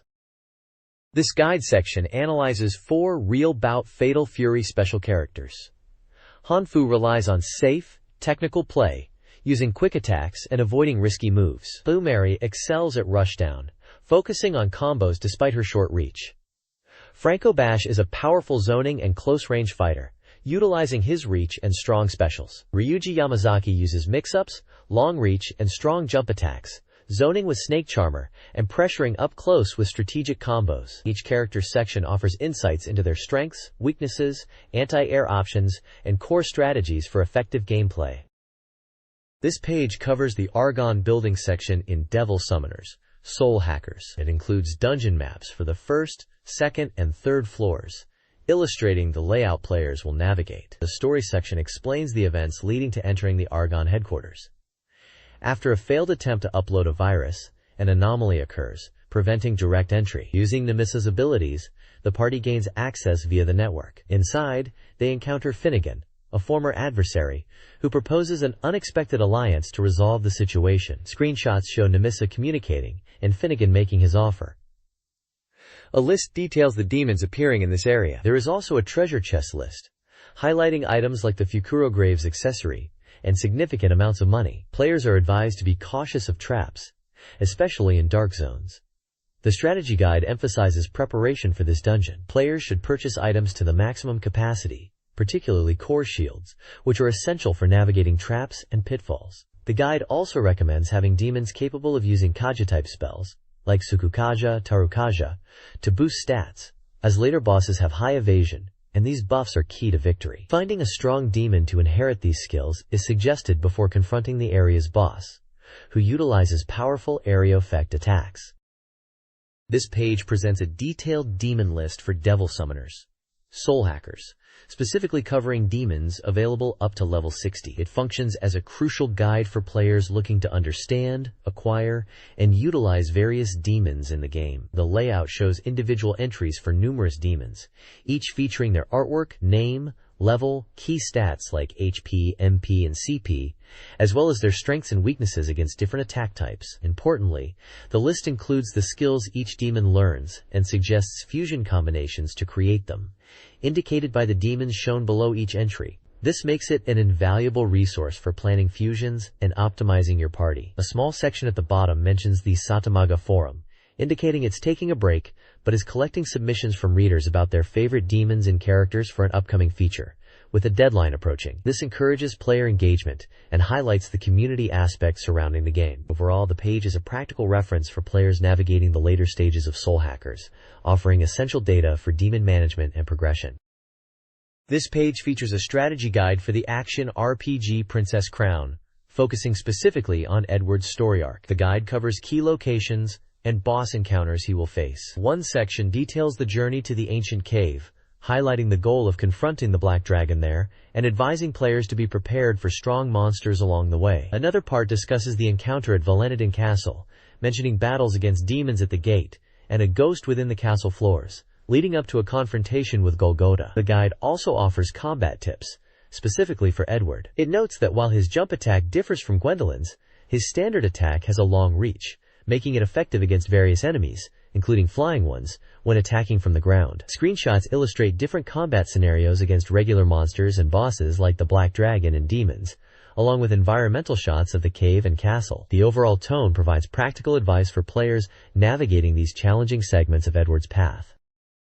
This page continues the strategy guide for Princess Crown, now focusing on Proserpina's quest. Following her confrontation with Gwendolyn, Proserpina returns to Granny's hut to receive wisdom. She learns she needs to gather ingredients for a potion that will allow her to grow up and gain power, setting off on a journey to collect them. The guide lists the many materials required, including various powders, herbs, juices, milk, seeds, drops, meat, and magic stones. It notes that most of these items drop from standard enemies, but some are special acquisitions or need to be purchased. Players are advised that an inventory expansion item, the Extra Pack, is necessary due to the large number of items to collect. Proserpina's combat style is discussed, highlighting her as a unique character who can be challenging to master. While her dash and jump attacks are mentioned, Her special move is noted as powerful, but easily interrupted. The recommended strategy is to rely on chain standard attacks due to their speed and minimal vulnerability. A specific event is detailed in the area known as Trangora, where Proserpina must rescue a mercenary by defeating a dragon. The guide notes that the journey to collect ingredients offers considerable freedom in terms of exploration,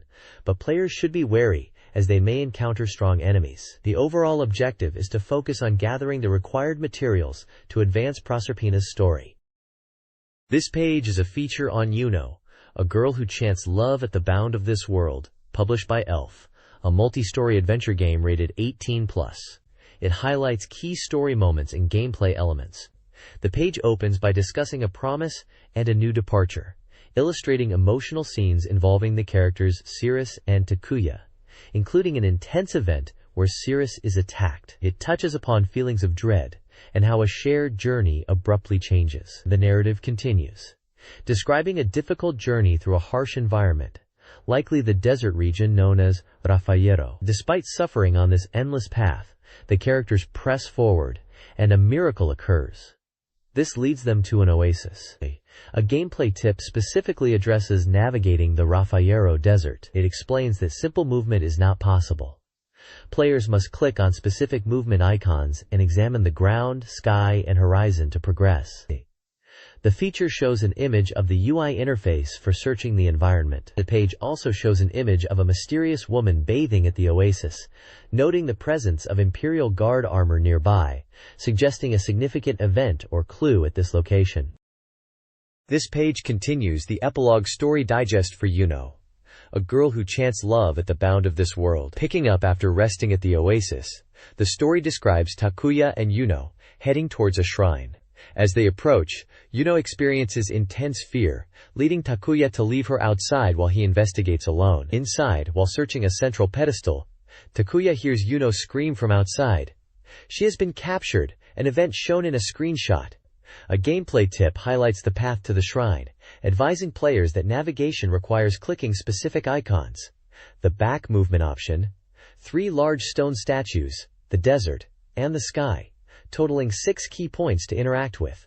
The narrative then jumps forward, detailing Takuya waking up in a detention facility, where opponents of the Divine Emperor are held and forced into labor. Months pass before he meets Amanda, the leader of the resistance. The next morning, the warden mistakes them for powerful figures, and uses Amanda as leverage, leading to Takuya's torture in an interrogation room. A sudden tremor shakes the facility, causing it to collapse. Takuya and the warden escape amidst the chaos, with a climactic screenshot showing the warden holding Amanda as the building crumbles. The page includes character illustrations of Takuya, with a red eye patch, Amanda, and the warden.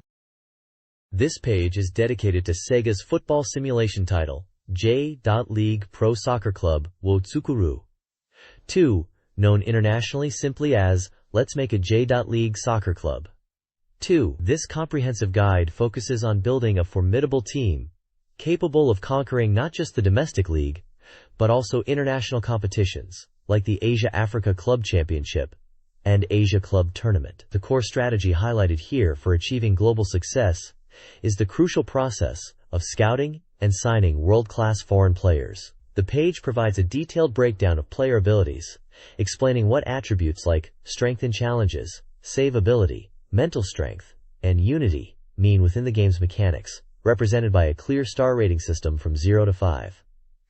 A major part of the guide is a large table listing recommended fictional foreign players across all positions: goalkeepers, defenders, midfielders, and forwards. While the full roster isn't detailed line by line, the table provides a valuable resource, showing star ratings for over a dozen different stats for each player. This allows players to easily compare potential signings and build a balanced squad tailored to their tactical vision, emphasizing the importance of smart recruitment in this deep simulation experience. This guide to strategic management in Let's Make a J.League Soccer Club 2 emphasizes in match instructions and player condition. It stresses the importance of actively managing the game, using scold to correct mistakes and praise for successes, while cautioning against excessive scolding. Giving instructions significantly improves player performance compared to letting the game play out automatically. Crucially, the guide highlights player condition, particularly for tournaments. Having all players in good condition is vital for competing with strong opponents, with condition often being the deciding factor in closely matched games. Furthermore, the page offers a table of recommended foreign players, specifically midfielders and forwards, providing a detailed star rating breakdown of key attributes to aid in scouting and recruitment. This guide details Naomi Katsuragi's plan to murder Akiko Kudo in the SEGA Saturn game Kindaichi case files. It outlines key times, locations, and individuals present, essential for successful execution. Section A focuses on room investigation, highlighting the importance of examining the phone while avoiding the refrigerator, which leads to a poison kill and a bad end. Section B details the murder method, recommending the shower booth and using a wig to disguise the player character's disguise, making it appear a woman committed the crime. An ice weapon is suggested to conceal the actual weapon. Section C covers plan execution within a clear zone, emphasizing the ice weapon method. Success hinges on navigating the post-murder action sequence, involving body disposal or crime cover-up. Failing this results in immediate game over. The guide also warns against the poison method, which, despite allowing the story to proceed, ultimately leads to the player's exposure and a bad end. This guide details how to successfully complete the Takuya Azu scenario in the SEGA Saturn game Kindaichi case files. Takuya, having already murdered Sawazawa, aims to frame Kindaichi and continue his crimes. Key steps include managing Sawazawa's luggage, leaving it on the ship, entering Sawazawa's room using tape, and returning the key. Avoiding game overs is crucial, particularly by giving the correct answer to Kindaichi in the lobby at 4:35 p.m. after the Uyama murder. Obtaining the Apostle of Judgment costume immediately after is also vital for later stages of the scenario. The guide warns against specific pitfalls, like being seen in the costume while attempting a murder. Detailed planning and precision are essential to avoid detection and ensure success, with the guide providing a schedule of events and screenshots. This page focuses on the endgame of Galaxy Fraulein Yuna 3, Lightning Angel, detailing the final stages of Chapter 4 and the lead-up to the final battle. It emphasizes that completing Chapter 4 and moving to the mechanized planet is a point of no return, particularly highlighting that Chapter 4 is where many hidden characters can be recruited on non-standard routes, so thoroughness is key before advancing. The guide explains a security puzzle on the mechanized planet that must be solved to progress, involving strategically placing characters based on hints to disengage the system. Successfully solving this puzzle quickly grants a hidden speed bonus to Yuna. Finally, the page reveals how to recruit the third and final hidden character, Yoko Mizunoha, by challenging high-ranked enemies on the level-up planet. A profile provides her stats and skills, noting she is a powerful melee fighter with high initial HP and access to moves like Plasma Rigor, although her defensive capabilities are less impressive. This section is geared towards players looking to optimize their party with all available members before the final confrontation. This page dives deep into the dramatic late-game events of Galaxy Fraulein Yuna 3, Lightning Angel.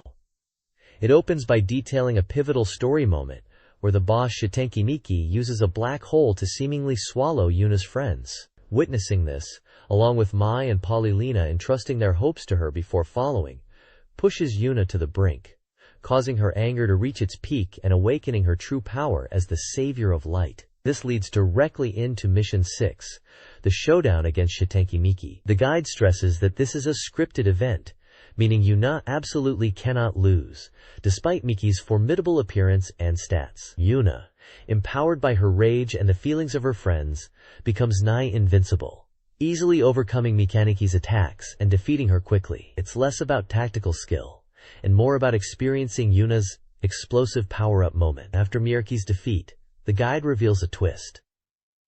The friends weren't destroyed, but were rescued by the Eternal Princess's ship during its dimensional travel. Yuna reunites with everyone, and the group is now ready to head for the final objective, the enemy's main base, the mechanized planet. The page features a vibrant illustration of Yuna, in her powered-up form, alongside her full team, signaling the impending final battle against the mechanized Emperor. It's clear the game is building towards its climax, bringing the whole cast together for the ultimate confrontation. This page shifts focus to the competitive puzzle-shooting hybrid, Twinkle Star Sprites. It serves as a guide for players looking to improve their win rate in versus battles. The core strategy highlighted is the importance of triggering chain reactions. Simply avoiding enemy attacks and shooting isn't enough. Setting up powerful chains is crucial for victory. The guide breaks down essential techniques, starting with handling the small enemies, or Zako. It emphasizes understanding their patterns and prioritizing larger Zako first, as they yield bigger chain reactions when defeated. Efficiently clearing Zako at the top of the screen is key to getting the next wave to appear quickly.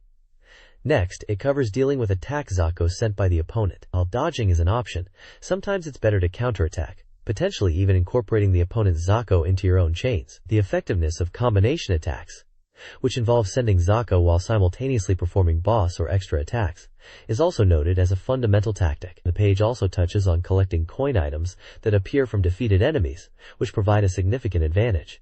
Finally, it explains the fever state, triggered by large chains. Fever increases the duration of chain effects and is a prime opportunity to unleash massive damage by focusing on destroying fever items and rapidly shooting, ideally from the top of your screen. The screenshots illustrate these concepts, showing gameplay during boss attacks and chain reactions. This Twinkle Star Sprite's strategy guide details charged shot levels and power gauge utilization. LV1 charged shots are powerful, wide area attacks, ideal for clearing enemies and countering opponent attacks. LV2 extra attacks vary by character. They are powerful but not the primary attack, best combined with chain reactions and boss attacks. The LV3 boss attack is the ultimate move, restricting the opponent's freedom, and is most effective when combined with extra attacks or attack enemies. The guide emphasizes using the power gauge to unleash these attacks. Screenshots demonstrate different charged shots and characters. Finally, an announcement for the Twinkle Star Sprites illustration contest results is included, featuring artwork from various Japanese artists. This page showcases Jungle Park, Satsuma, an adventure game for the SEGA Saturn. It features a large, detailed map of the park, divided into distinct seasonal zones representing summer, winter, spring, and autumn stages. A prominent illustration of Saru, the game's monkey mascot, dominates the right side, with a speech bubble proclaiming, "Check out my activities!" The accompanying text, written from Saru's perspective, serves as an introduction to the park and its attractions. Saru greets the reader, referencing a previous meeting, and wonders about their state, noting the contrasting seasons within the park compared to the reader's presumed winter environment. He offers green tea and suggests exploring the park together. Sagru recommends starting with the spring stage and mentions familiar characters like Yukong and attractions like Base Slugger, describing them as well-known highlights. He particularly points out the camping ground as his personal favorite spot, noting its quiet nature perfect for practicing athletic moves without being watched. The page provides a visual overview of the diverse areas within the park and highlights Saru's tips for enjoying the adventure. It confirms the game is a single-player adventure title. This page continues exploring Jungle Park, Satsuma, focusing on the distinct seasonal zones and the activities available within them, narrated by Saru. In the Autumn Park section, Saru talks about spending too much money here, enjoying green tea and juice, and the ostrich race. He also mentions activities like swimming, though he finds it difficult without a floating ring. Images show Saru in a vehicle, drinking juice, and participating in an ostrich race. Moving to winter sports, Saru reveals he's surprisingly good at winter activities. He enjoys skiing and snowboarding and loves building snowmen. He tried fishing but wasn't good at it.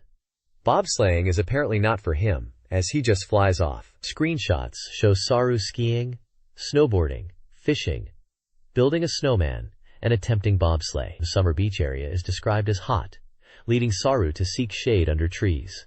He loves juice, but keeps spilling it. Interestingly, he mentions meeting Sarah here and the presence of Ahiruchin floating rings. He notes the totem poles are too easy to knock over. A central image highlights the open summer on the beach. Screenshots show Saru on the beach, juice spilling, a totem pole falling, and Saru slipping on a banana peel, which he calls a classic but unexpected behavior for a monkey. The page highlights the diverse activities and Saru's personal take on each one across the different seasons of the park, emphasizing the variety of experiences the player can have. This page is a guide to navigating the island in Jungle Park, Satsuma, highlighting some less obvious routes between stages. It explains that movement can be confusing at first and outlines key paths. It shows how to get from winter to spring and a shortcut leading from the autumn stage back to home. which involves using a crane at a construction site near a large water tank. A significant section focuses on the Tora Bear Cave in the autumn stage, revealing it contains a hidden passage that takes you directly to the summer stage. Following this route and climbing rocks near the cave exit leads to a large, unexpected beach. The page also briefly illustrates traveling by kayak on the river through different seasons. Finally, it introduces the ultimate travel method, a giant hot air balloon. You need gas cylinders to operate it, and the island has 8 designated stops, making travel across the island much easier. The text marvels at the island's peculiar layout, where snowy areas and tropical beaches exist side by side, suggesting there's more to discover. This page showcases merchandise related to the popular dating simulation game, Sentimental Graffiti. Dominating the page is a large, appealing illustration featuring many of the game's key female characters, drawn by the game's character designer, Tomohisa Kai. The page highlights 3 different books available for fans. First, there's the Tomohisa Kai Sentimental Graffiti image artworks, a substantial A4-sized art book with 224 pages, priced at 2,800 yen. It's already released and popular, containing over 115 illustrations by Kai himself, presented on blank pages, and comes with a special original poster in a durable clear case. Due to popular demand, the exclusive strategy guide has been split into 2 volumes. The Sentimental Graffiti Official Guide, an A5-sized book with 80 pages for 850 yen, was released simultaneously with the game, and is aimed at beginners, explaining the game system and providing basic strategies and character event information. The second volume, the Sentimental Graffiti Official Complete Guide, is a more comprehensive B5-sized book of 208 pages, priced at 1,400 yen, scheduled for a mid-February release. This complete guide promises full data, including detailed character events and step-by-step walkthroughs, to achieve the best ending for all 12 characters simultaneously. It also includes previously unseen character design sketches, making it essential for dedicated fans. All books are available for reservation at bookstores nationwide, published by SoftBank. This page provides a detailed report on the development status of the highly anticipated arcade racer, SEGA Rally 2. The article highlights that a 40% completion version is currently available for review. Scheduled for release in spring, and running on Sega's powerful Model 3 board, the game builds upon the foundation of its predecessor, while the core game system and screen layout remain similar, allowing players to progress through beginner, intermediate, and advanced courses.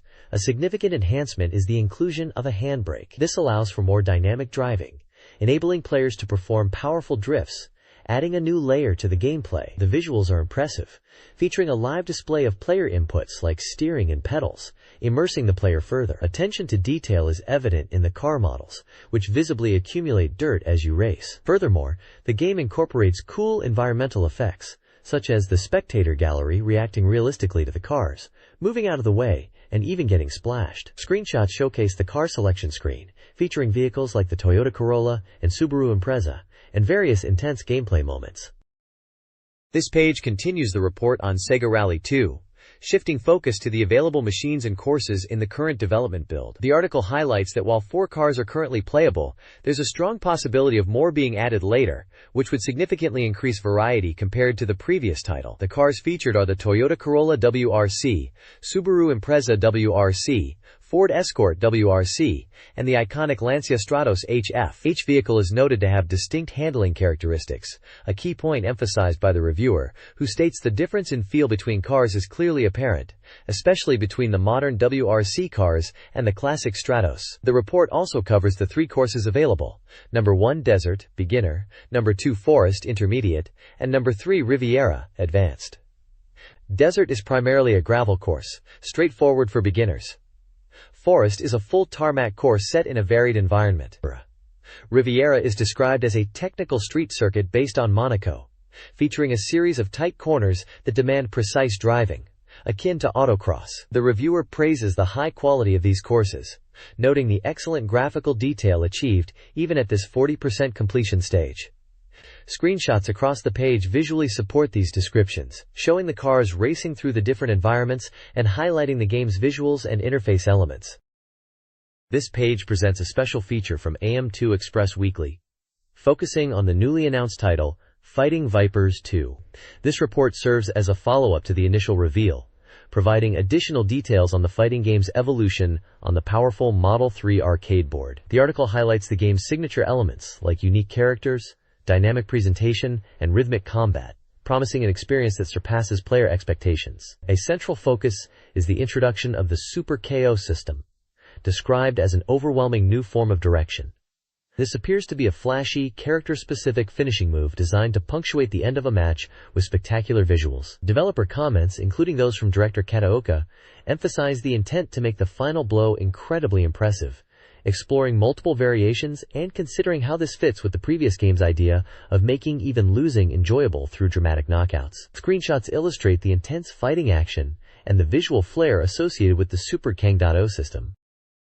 This page unveils the 2 new characters joining the roster in Fighting Vipers 2, introduced under the AM2 Express Weekly banner. The concept was to create characters so unique they make the existing fighters seem conventional. First up is Emmy, a 12-year-old girl. Despite her young age, she's presented as a super elementary student, with a bizarre fighting style centered around lying down and seemingly sleeping during combat, only to unleash powerful attacks. Her backstory involves receiving a high-tech suit from her grandfather, a mechanical engineer, which she uses for battle. The developer notes her design aimed to compensate for her small size, with unique abilities and projectile attacks. The second character is Charlie, a 17-year-old BMX master. He's described as hot-blooded, competitive, and a former rival of the character Picky. His fighting style is entirely based around his BMX bike, utilizing various techniques from it. The developer explains his design stemmed from the idea of fighting with a bicycle. Screenshots highlight his dynamic BMX BASED moves and wall attacks. The developers promise unique techniques for both new fighters that will surprise players. This page focuses on Mahler, a returning character in Fighting Vipers 2, who is now playable from the start. Known as the returning combo demon, Mahler is a mysterious 22-year-old masked wrestler with a strong sense of justice and ties to the city's mayor. After a 2-year absence spent training as a masked wrestler, he returns with a redesigned look and moveset inspired by Mexican wrestling, aiming to be a powerful, distinct character compared to others. The page also details significant improvements to the fighting system, specifically the evolution of the guard and attack G and A mechanic.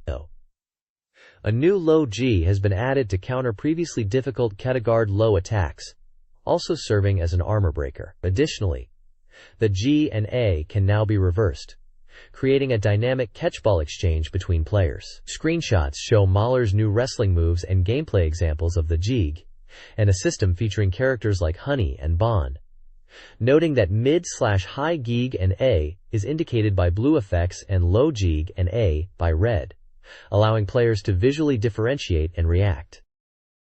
This page continues the deep dive into Fighting Vipers 2 with an interview featuring the game's director, Hiroshi Kataoka. He discusses the current development status, stating it's around 50% complete and still being refined based on feedback from location tests. The interview covers the changes to existing characters like Bon and Honey, noting that Bon is slightly grown up and now focuses on cancel techniques and multi-hit attacks, while Honey may get additional costumes. New characters Charlie and Emi are introduced.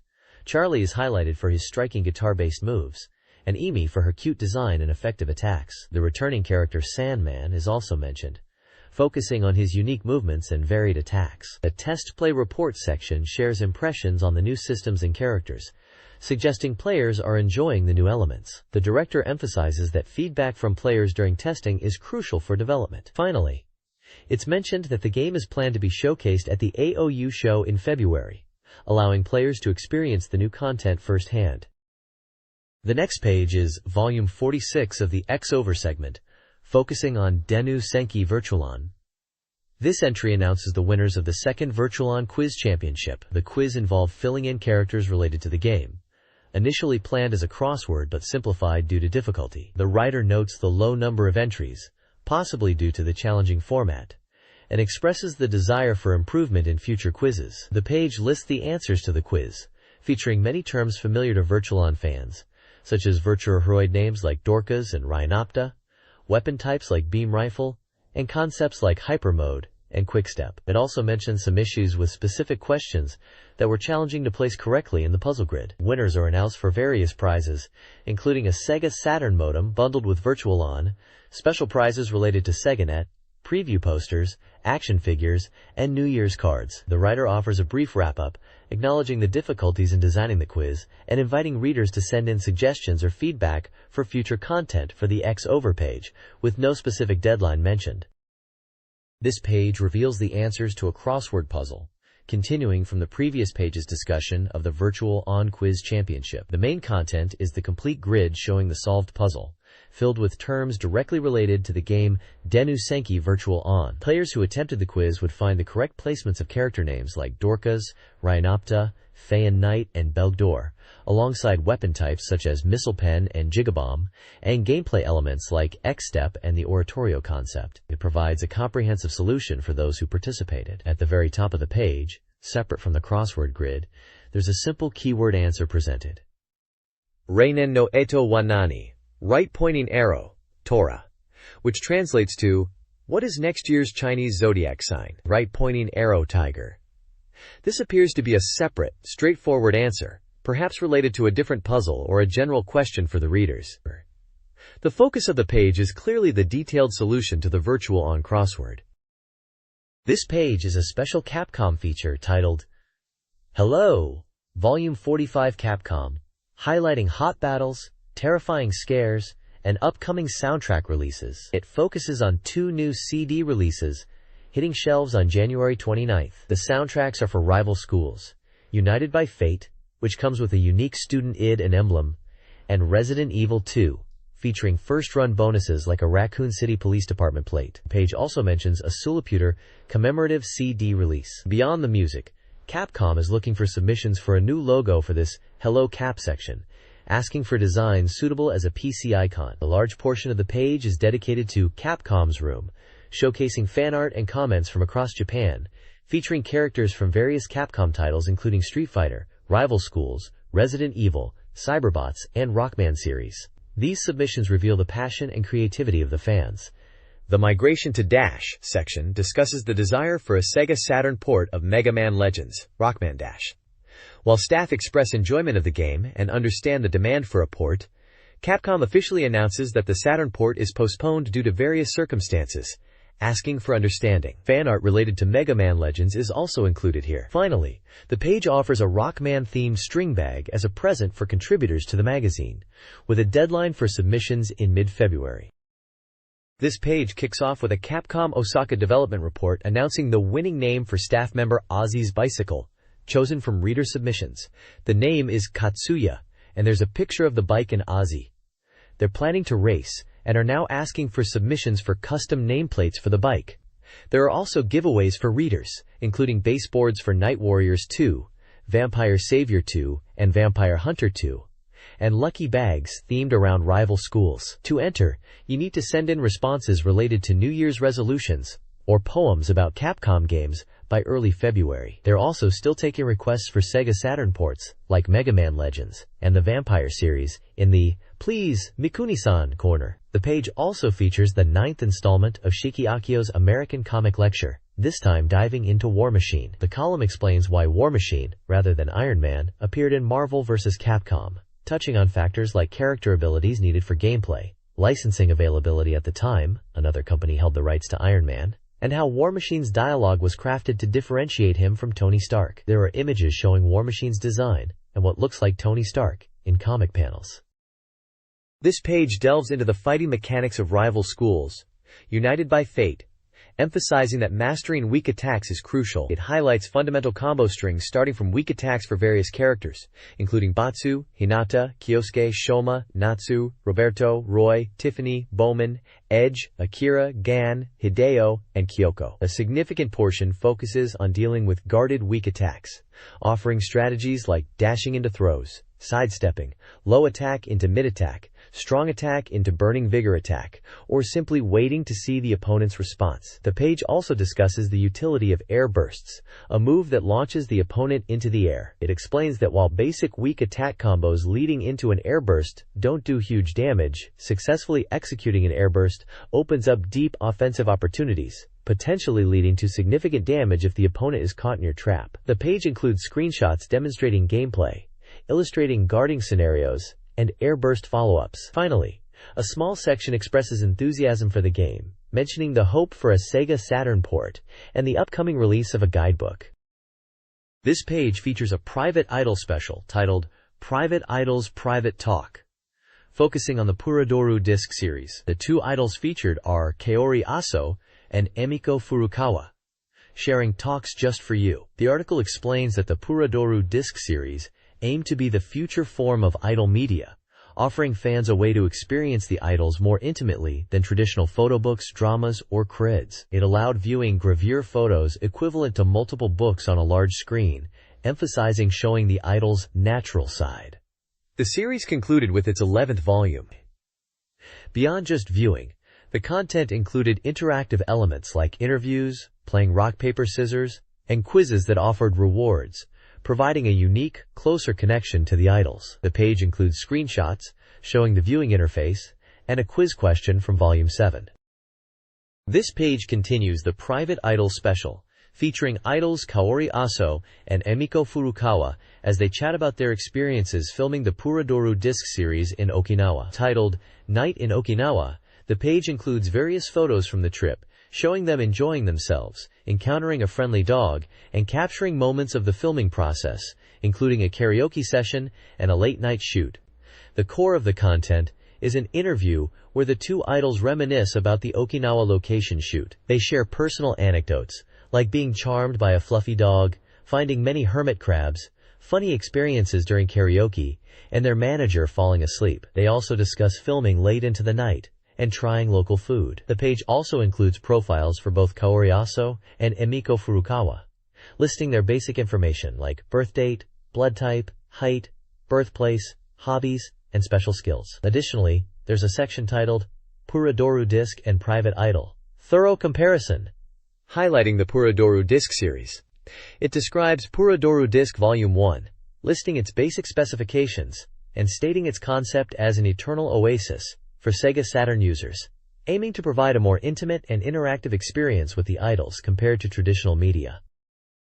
This page continues the special feature on idols Kaori Aso and Emiko Furukawa, delving into their interactions and experiences related to the Purodoru disc series filmed in Okinawa. Titled Their Secret and Shudder in Love, the page uses various candid photos and commentary to explore their dynamic. The content highlights a segment from the Purodoru disc, where the idols participate in a quiz or game testing how well they know each other. Screenshots show Kaori advancing to level 3 while Emiko struggles, getting a game over at level 1, implying a playful rivalry or difference in knowledge, despite their proclaimed closeness. Another interactive element shown is a rock-paper-scissors minigame leading into a Achi Muite HOI challenge, complete with swimsuit imagery. The page also features photos from the Okinawa shoot, showcasing the idols taking pictures of each other, reflecting the shudder and love theme. One humorous image captures Kaori acting as a paparazzi photographer while Emiko sleeps.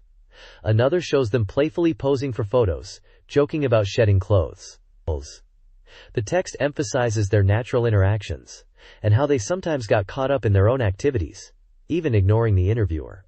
A section dedicated to 100 questions with Kaori is also teased, suggesting a more in-depth look at her personality. The feature concludes by emphasizing the idol's energetic and engaging presence. This page provides a comprehensive look at Satasoft's popular Purodoru disc series on the SEGA Saturn, showcasing the evolution of these interactive idol titles from Volume 1 through Volume 11, plus several special editions. The core concept throughout the series combined photo galleries and video footage of various idols with minigames. The retrospective highlights a wide range of idols featured, including those previously discussed like Kaori Aso and Emiko Furukawa, and delves into themed special editions such as Campaign Girls, Race Queens, Cosplayers, Kogals, and the Miniskirt Police. Following the series showcase, the page announces a special present campaign for fans. Course A offers a set of 7 exclusive telephone cards featuring idols from the series to 8 lucky winners. Course B provides an opportunity to win signed items, including individual Polaroids and autographs from Kaori Aso and Emiko Furukawa for 2 winners, and a set of signed papers, shikishi, from 6 different Purodoru idols for 3 winners.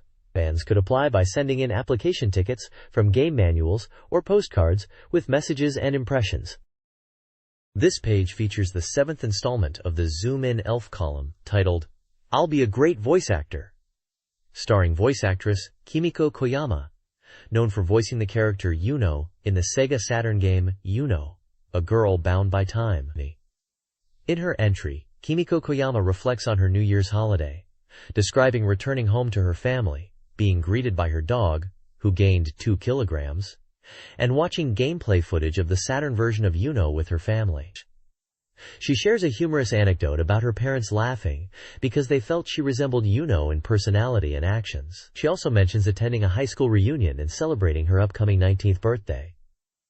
She touches upon her voice acting work, including appearing in anime. The page also promotes the Yuno original soundtrack and voice collection album, encouraging fans to relive their memories of the game through its music. It mentions the 3-disc set contains 68 background music tracks and voice messages from 19 cast members, recommending it to both those still immersed in the game and those missing it. Finally, there is a section soliciting messages, opinions, questions for elves, and words of encouragement for Kimiko Koyama from readers. The page includes photos of Kimiko Koyama and artwork of the character Yuno.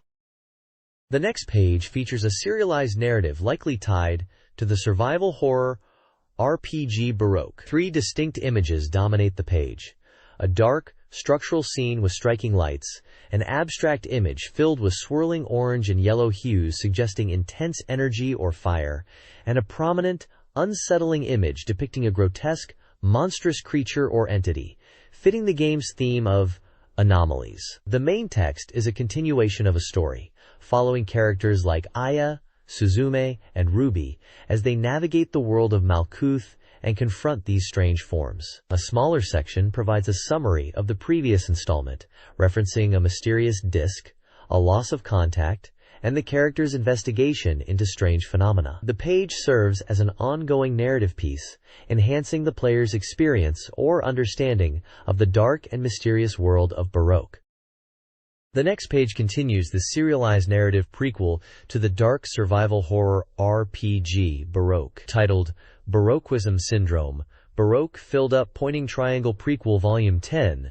This installment is subtitled The Rule of the Winged Ones, hinting at a focus on a key element of the game's lore. The story is penned by Mariko Shimizu, supervised by Koichi Yoneku. The page is primarily dominated by text, continuing the journey of characters like Suzume and Ruby through the warped world of Malkuth. The narrative delves further into the strange events and the appearance of anomalies, building upon the mystery introduced in previous volumes. Illustrations accompanying the text depict a person with large wings, directly tying into the episode's subtitle and the game's themes of transformation and strange beings. A small section clarifies that this series serves as a prequel, exploring the background and world of the Baroque game. This is a fantastic way to deepen the player's understanding of the game's bizarre universe beyond the main game itself. This week's horoscope. This week's fortune by Mother Hakozaki, January 23-29th, features voice actress Mimasan Nakai as the lucky person of the week, advising careful planning and staying warm. Mother Hakozaki, a Tokyo-based fortune teller with over 20 years of experience, provides horoscopes for all 12 zodiac signs, categorized by gender. Each sign's luck level is visually represented. The horoscopes offer personalized guidance for relationships, work, and health. Examples include Aries balancing love and work, Taurus avoiding misunderstandings, Gemini valuing diverse opinions, and Scorpio riding a wave of good fortune. Each sign also has lucky keys, items, colors, or actions to boost their luck. The section concludes with a key to understanding the luck level symbols.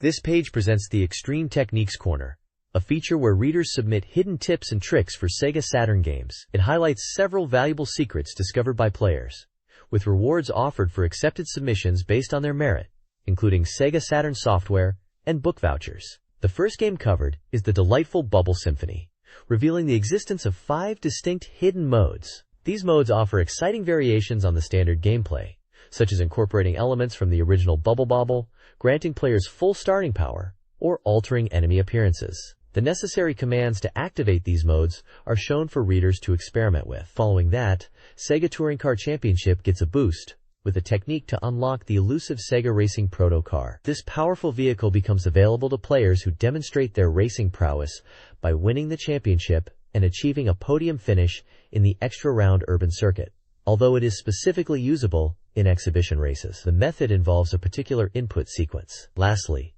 the challenging vertical shooter Galactic Attack, known as Layer Section 2 in Japan, features a technique to gain unlimited credits. This makes tackling the game's tough stages significantly easier and is unlocked after putting in time, playing approximately 100 times including continues. The command required is detailed for players. The section wraps up with a call for readers to share their own hidden Sega Saturn techniques, providing instructions on how to submit them for a chance to be featured and rewarded. This weekly Sega Saturn software review covers games releasing between January 23rd and 29th. Gunblaze S, an RPG with beauty girl elements, is criticized for its over-sexualized presentation, questionable female character portrayals, and simplistic graphics. Despite a steampunk setting, inconsistent pacing led to an average score of 5.00. Sakamoto Ryoma, Ishin Kaikoku, a history simulation game, allows players to guide Japan during the Meiji Restoration. While the concept is appealing, reviews cited a drab presentation, long load times, and inconsistent gameplay. The game's historical setting proved intriguing for some, earning an average score of 5.33. The review also includes brief profiles of the reviewers, highlighting their gaming preferences. This page continues the Sega Saturn software reviews for games releasing in late January 1998. First up is Uncharted Waters Gaiden, a spin-off in the popular historical simulation series. Reviewers note it's accessible for newcomers while still offering depth for fans. The sense of adventure and exploration are highlighted, though some find the graphics slightly dated compared to what the hardware could potentially do. The game scores an average of 7.33. Next is Photogenic, a romance simulation game centered around photography. The game is praised for its attractive character designs and the way the girls' reactions change over time. Reviewers appreciate the concept of building relationships through photography, although some find the overall progression or ease of play slightly uneven. It earns an average score of 7.00. Finally, we have Serious Shogi Guide, Wakamatsu Shogi Cram School. This shogi game focuses on teaching and practice. Reviewers find the various modes helpful for learning, but some note that the CPU opponent's thinking time can be long, and its strength might not fully satisfy advanced players. Despite some minor criticisms, it's considered a solid learning tool and scores an average of 6.66. This page reviews 3 Sega Saturn games. Panzer Dragoon Saga, a role-playing game, receives high praise for its graphics, dungeons, cinematic presentation, strategic combat, and compelling story, earning a 9.00. Farland Saga, a simulation RPG with chibi characters, offers a classic RPG experience. While graphics are considered basic and pacing is slow, its event scenes and voice acting are well received, resulting in a 7.00. Chaos Seed, a dungeon management/action RPG, presents a complex system based on Feng Shui. Though difficult to learn, its engaging gameplay, detailed visuals, and lengthy main story make it addictive. It earns an average score of 8.00. This page reviews 3 Sega Saturn games, highlighting its varied library. Tamagotchi Park, a digital pet simulation, lets players raise virtual pets. While reviewers praised the cute characters, they found the gameplay repetitive, resulting in a 6.33 average score. Noon, a puzzle game with action elements, received a 5.33. Its graphics were praised, but the action components were criticized for overshadowing the puzzle aspects and creating frustration. Finally, Uno DX presents the card game with a story mode. Despite voice acting and the classic Uno gameplay, the simplistic story, frustrating AI, and lack of tension led to a low score of 4.66.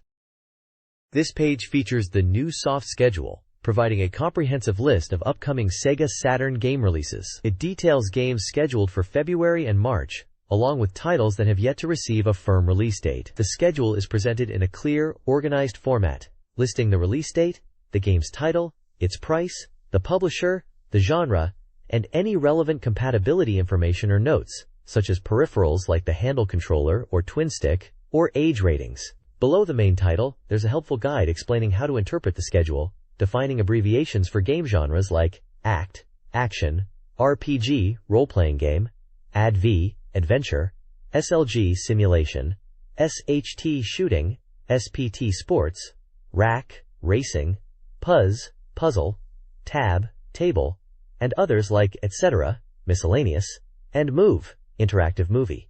It also clarifies the icons used for compatibility with various peripherals and notations for age restrictions or bundled items. Essentially, this page is an essential resource for Saturn fans, laying out the release pipeline and allowing players to plan their purchases based on upcoming titles and their details. It covers a wide range of genres, promising a diverse lineup for the platform in the coming months.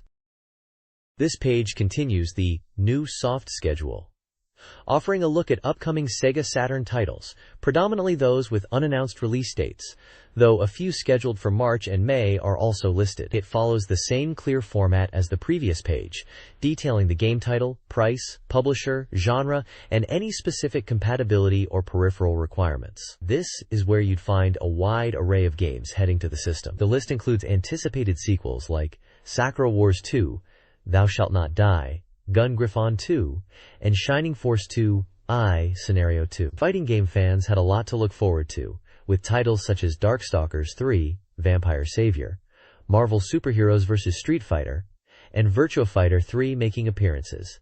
Survival horror wasn't forgotten either, with Resident Evil 2 and Castlevania Symphony of the Night listed.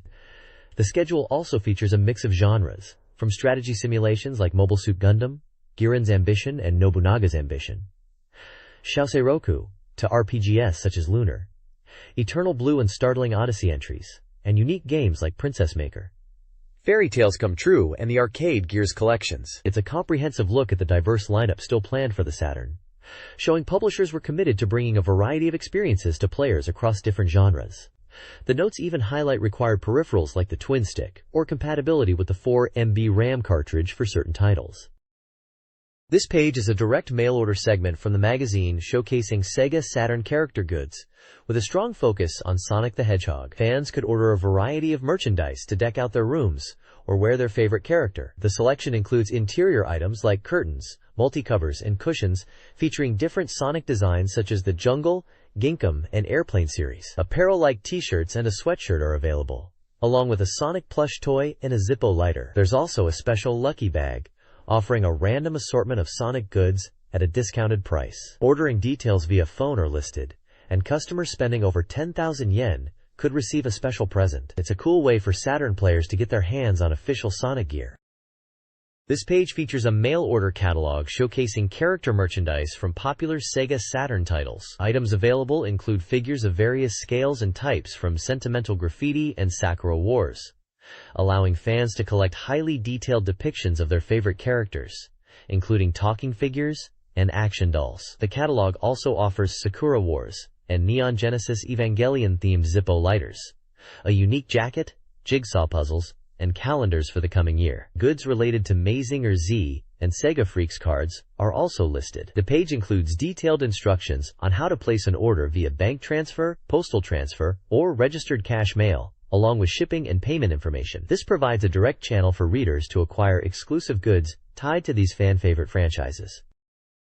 This page features a reader present campaign from SEGA Saturn Magazine. Readers who answer a questionnaire can enter a drawing for various prizes by sending in a postcard with their details by the deadline of February 22nd. Prizes on offer include SEGA Saturn software for 20 winners, allowing them to choose a game released by a certain date. There's also a special Langrisser set for one winner, featuring merchandise like a calendar and mousepad. 5 winners can receive a Refrain Love telephone card and character card set, showcasing artwork from the game. Konami is offering calendars featuring characters from popular series like Tokimeki Memorial and potentially Castlevania Symphony of the Night, also for 5 winners. Lastly, TGL provides their original calendar with illustrations from titles like Farland Story for 5 winners. The page also announces that the combined February 13th and 20th issue of SEGA Saturn magazine will be released on January 30th. Contact information for magazine inquiries is provided, though they note they cannot help with game hints or cheats. Finally, the winners from the January 2nd issue's prize campaign are listed across several categories.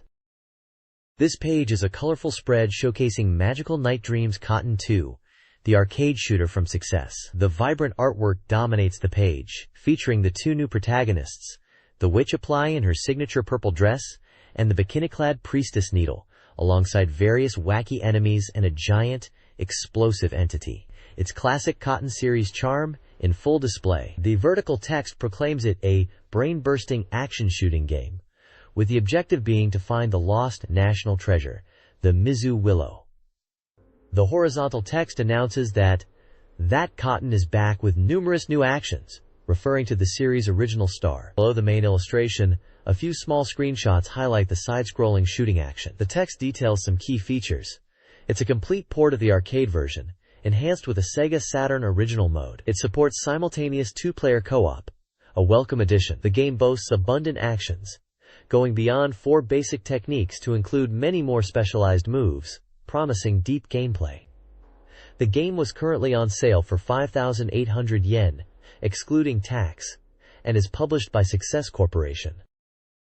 This page is dedicated to Chaos Seed, Feng Shui Chronicles, a unique dungeon-raising simulation game. The central artwork features the game's protagonists, a male character prominently wielding bamboo poles, and a smaller female character clinging to him, set against a backdrop suggesting ancient architecture. The title, Senkutsu Katsuryu Taisen Chaos Seed, with the English title, Chaos Seed below, is displayed prominently. The game is scheduled for release on January 29th. The vertical text on the right poses an intriguing question. The enemy is human, the rival is a hero. It clearly labels the game as a dungeon-raising simulation. The page highlights an initial production limited edition that includes a bonus CD. The description of the bonus CD promises a large volume of content, including voice actor manga and a card game, humorously stating that putting this much in might put the company in the red, emphasizing it's a bonus you won't want to miss. Smaller panels surrounding the main art likely detail aspects of the game's story, characters, and mechanics, such as cultivating the land within the dungeons and interacting with the environment and inhabitants. Developed by Neverland Company and participating in especially, Chaos Seed offers a distinct blend of simulation and action, challenging players to build and manage their own underground world while facing both human and heroic adversaries. It's a fascinating concept in the SEGA Saturn library.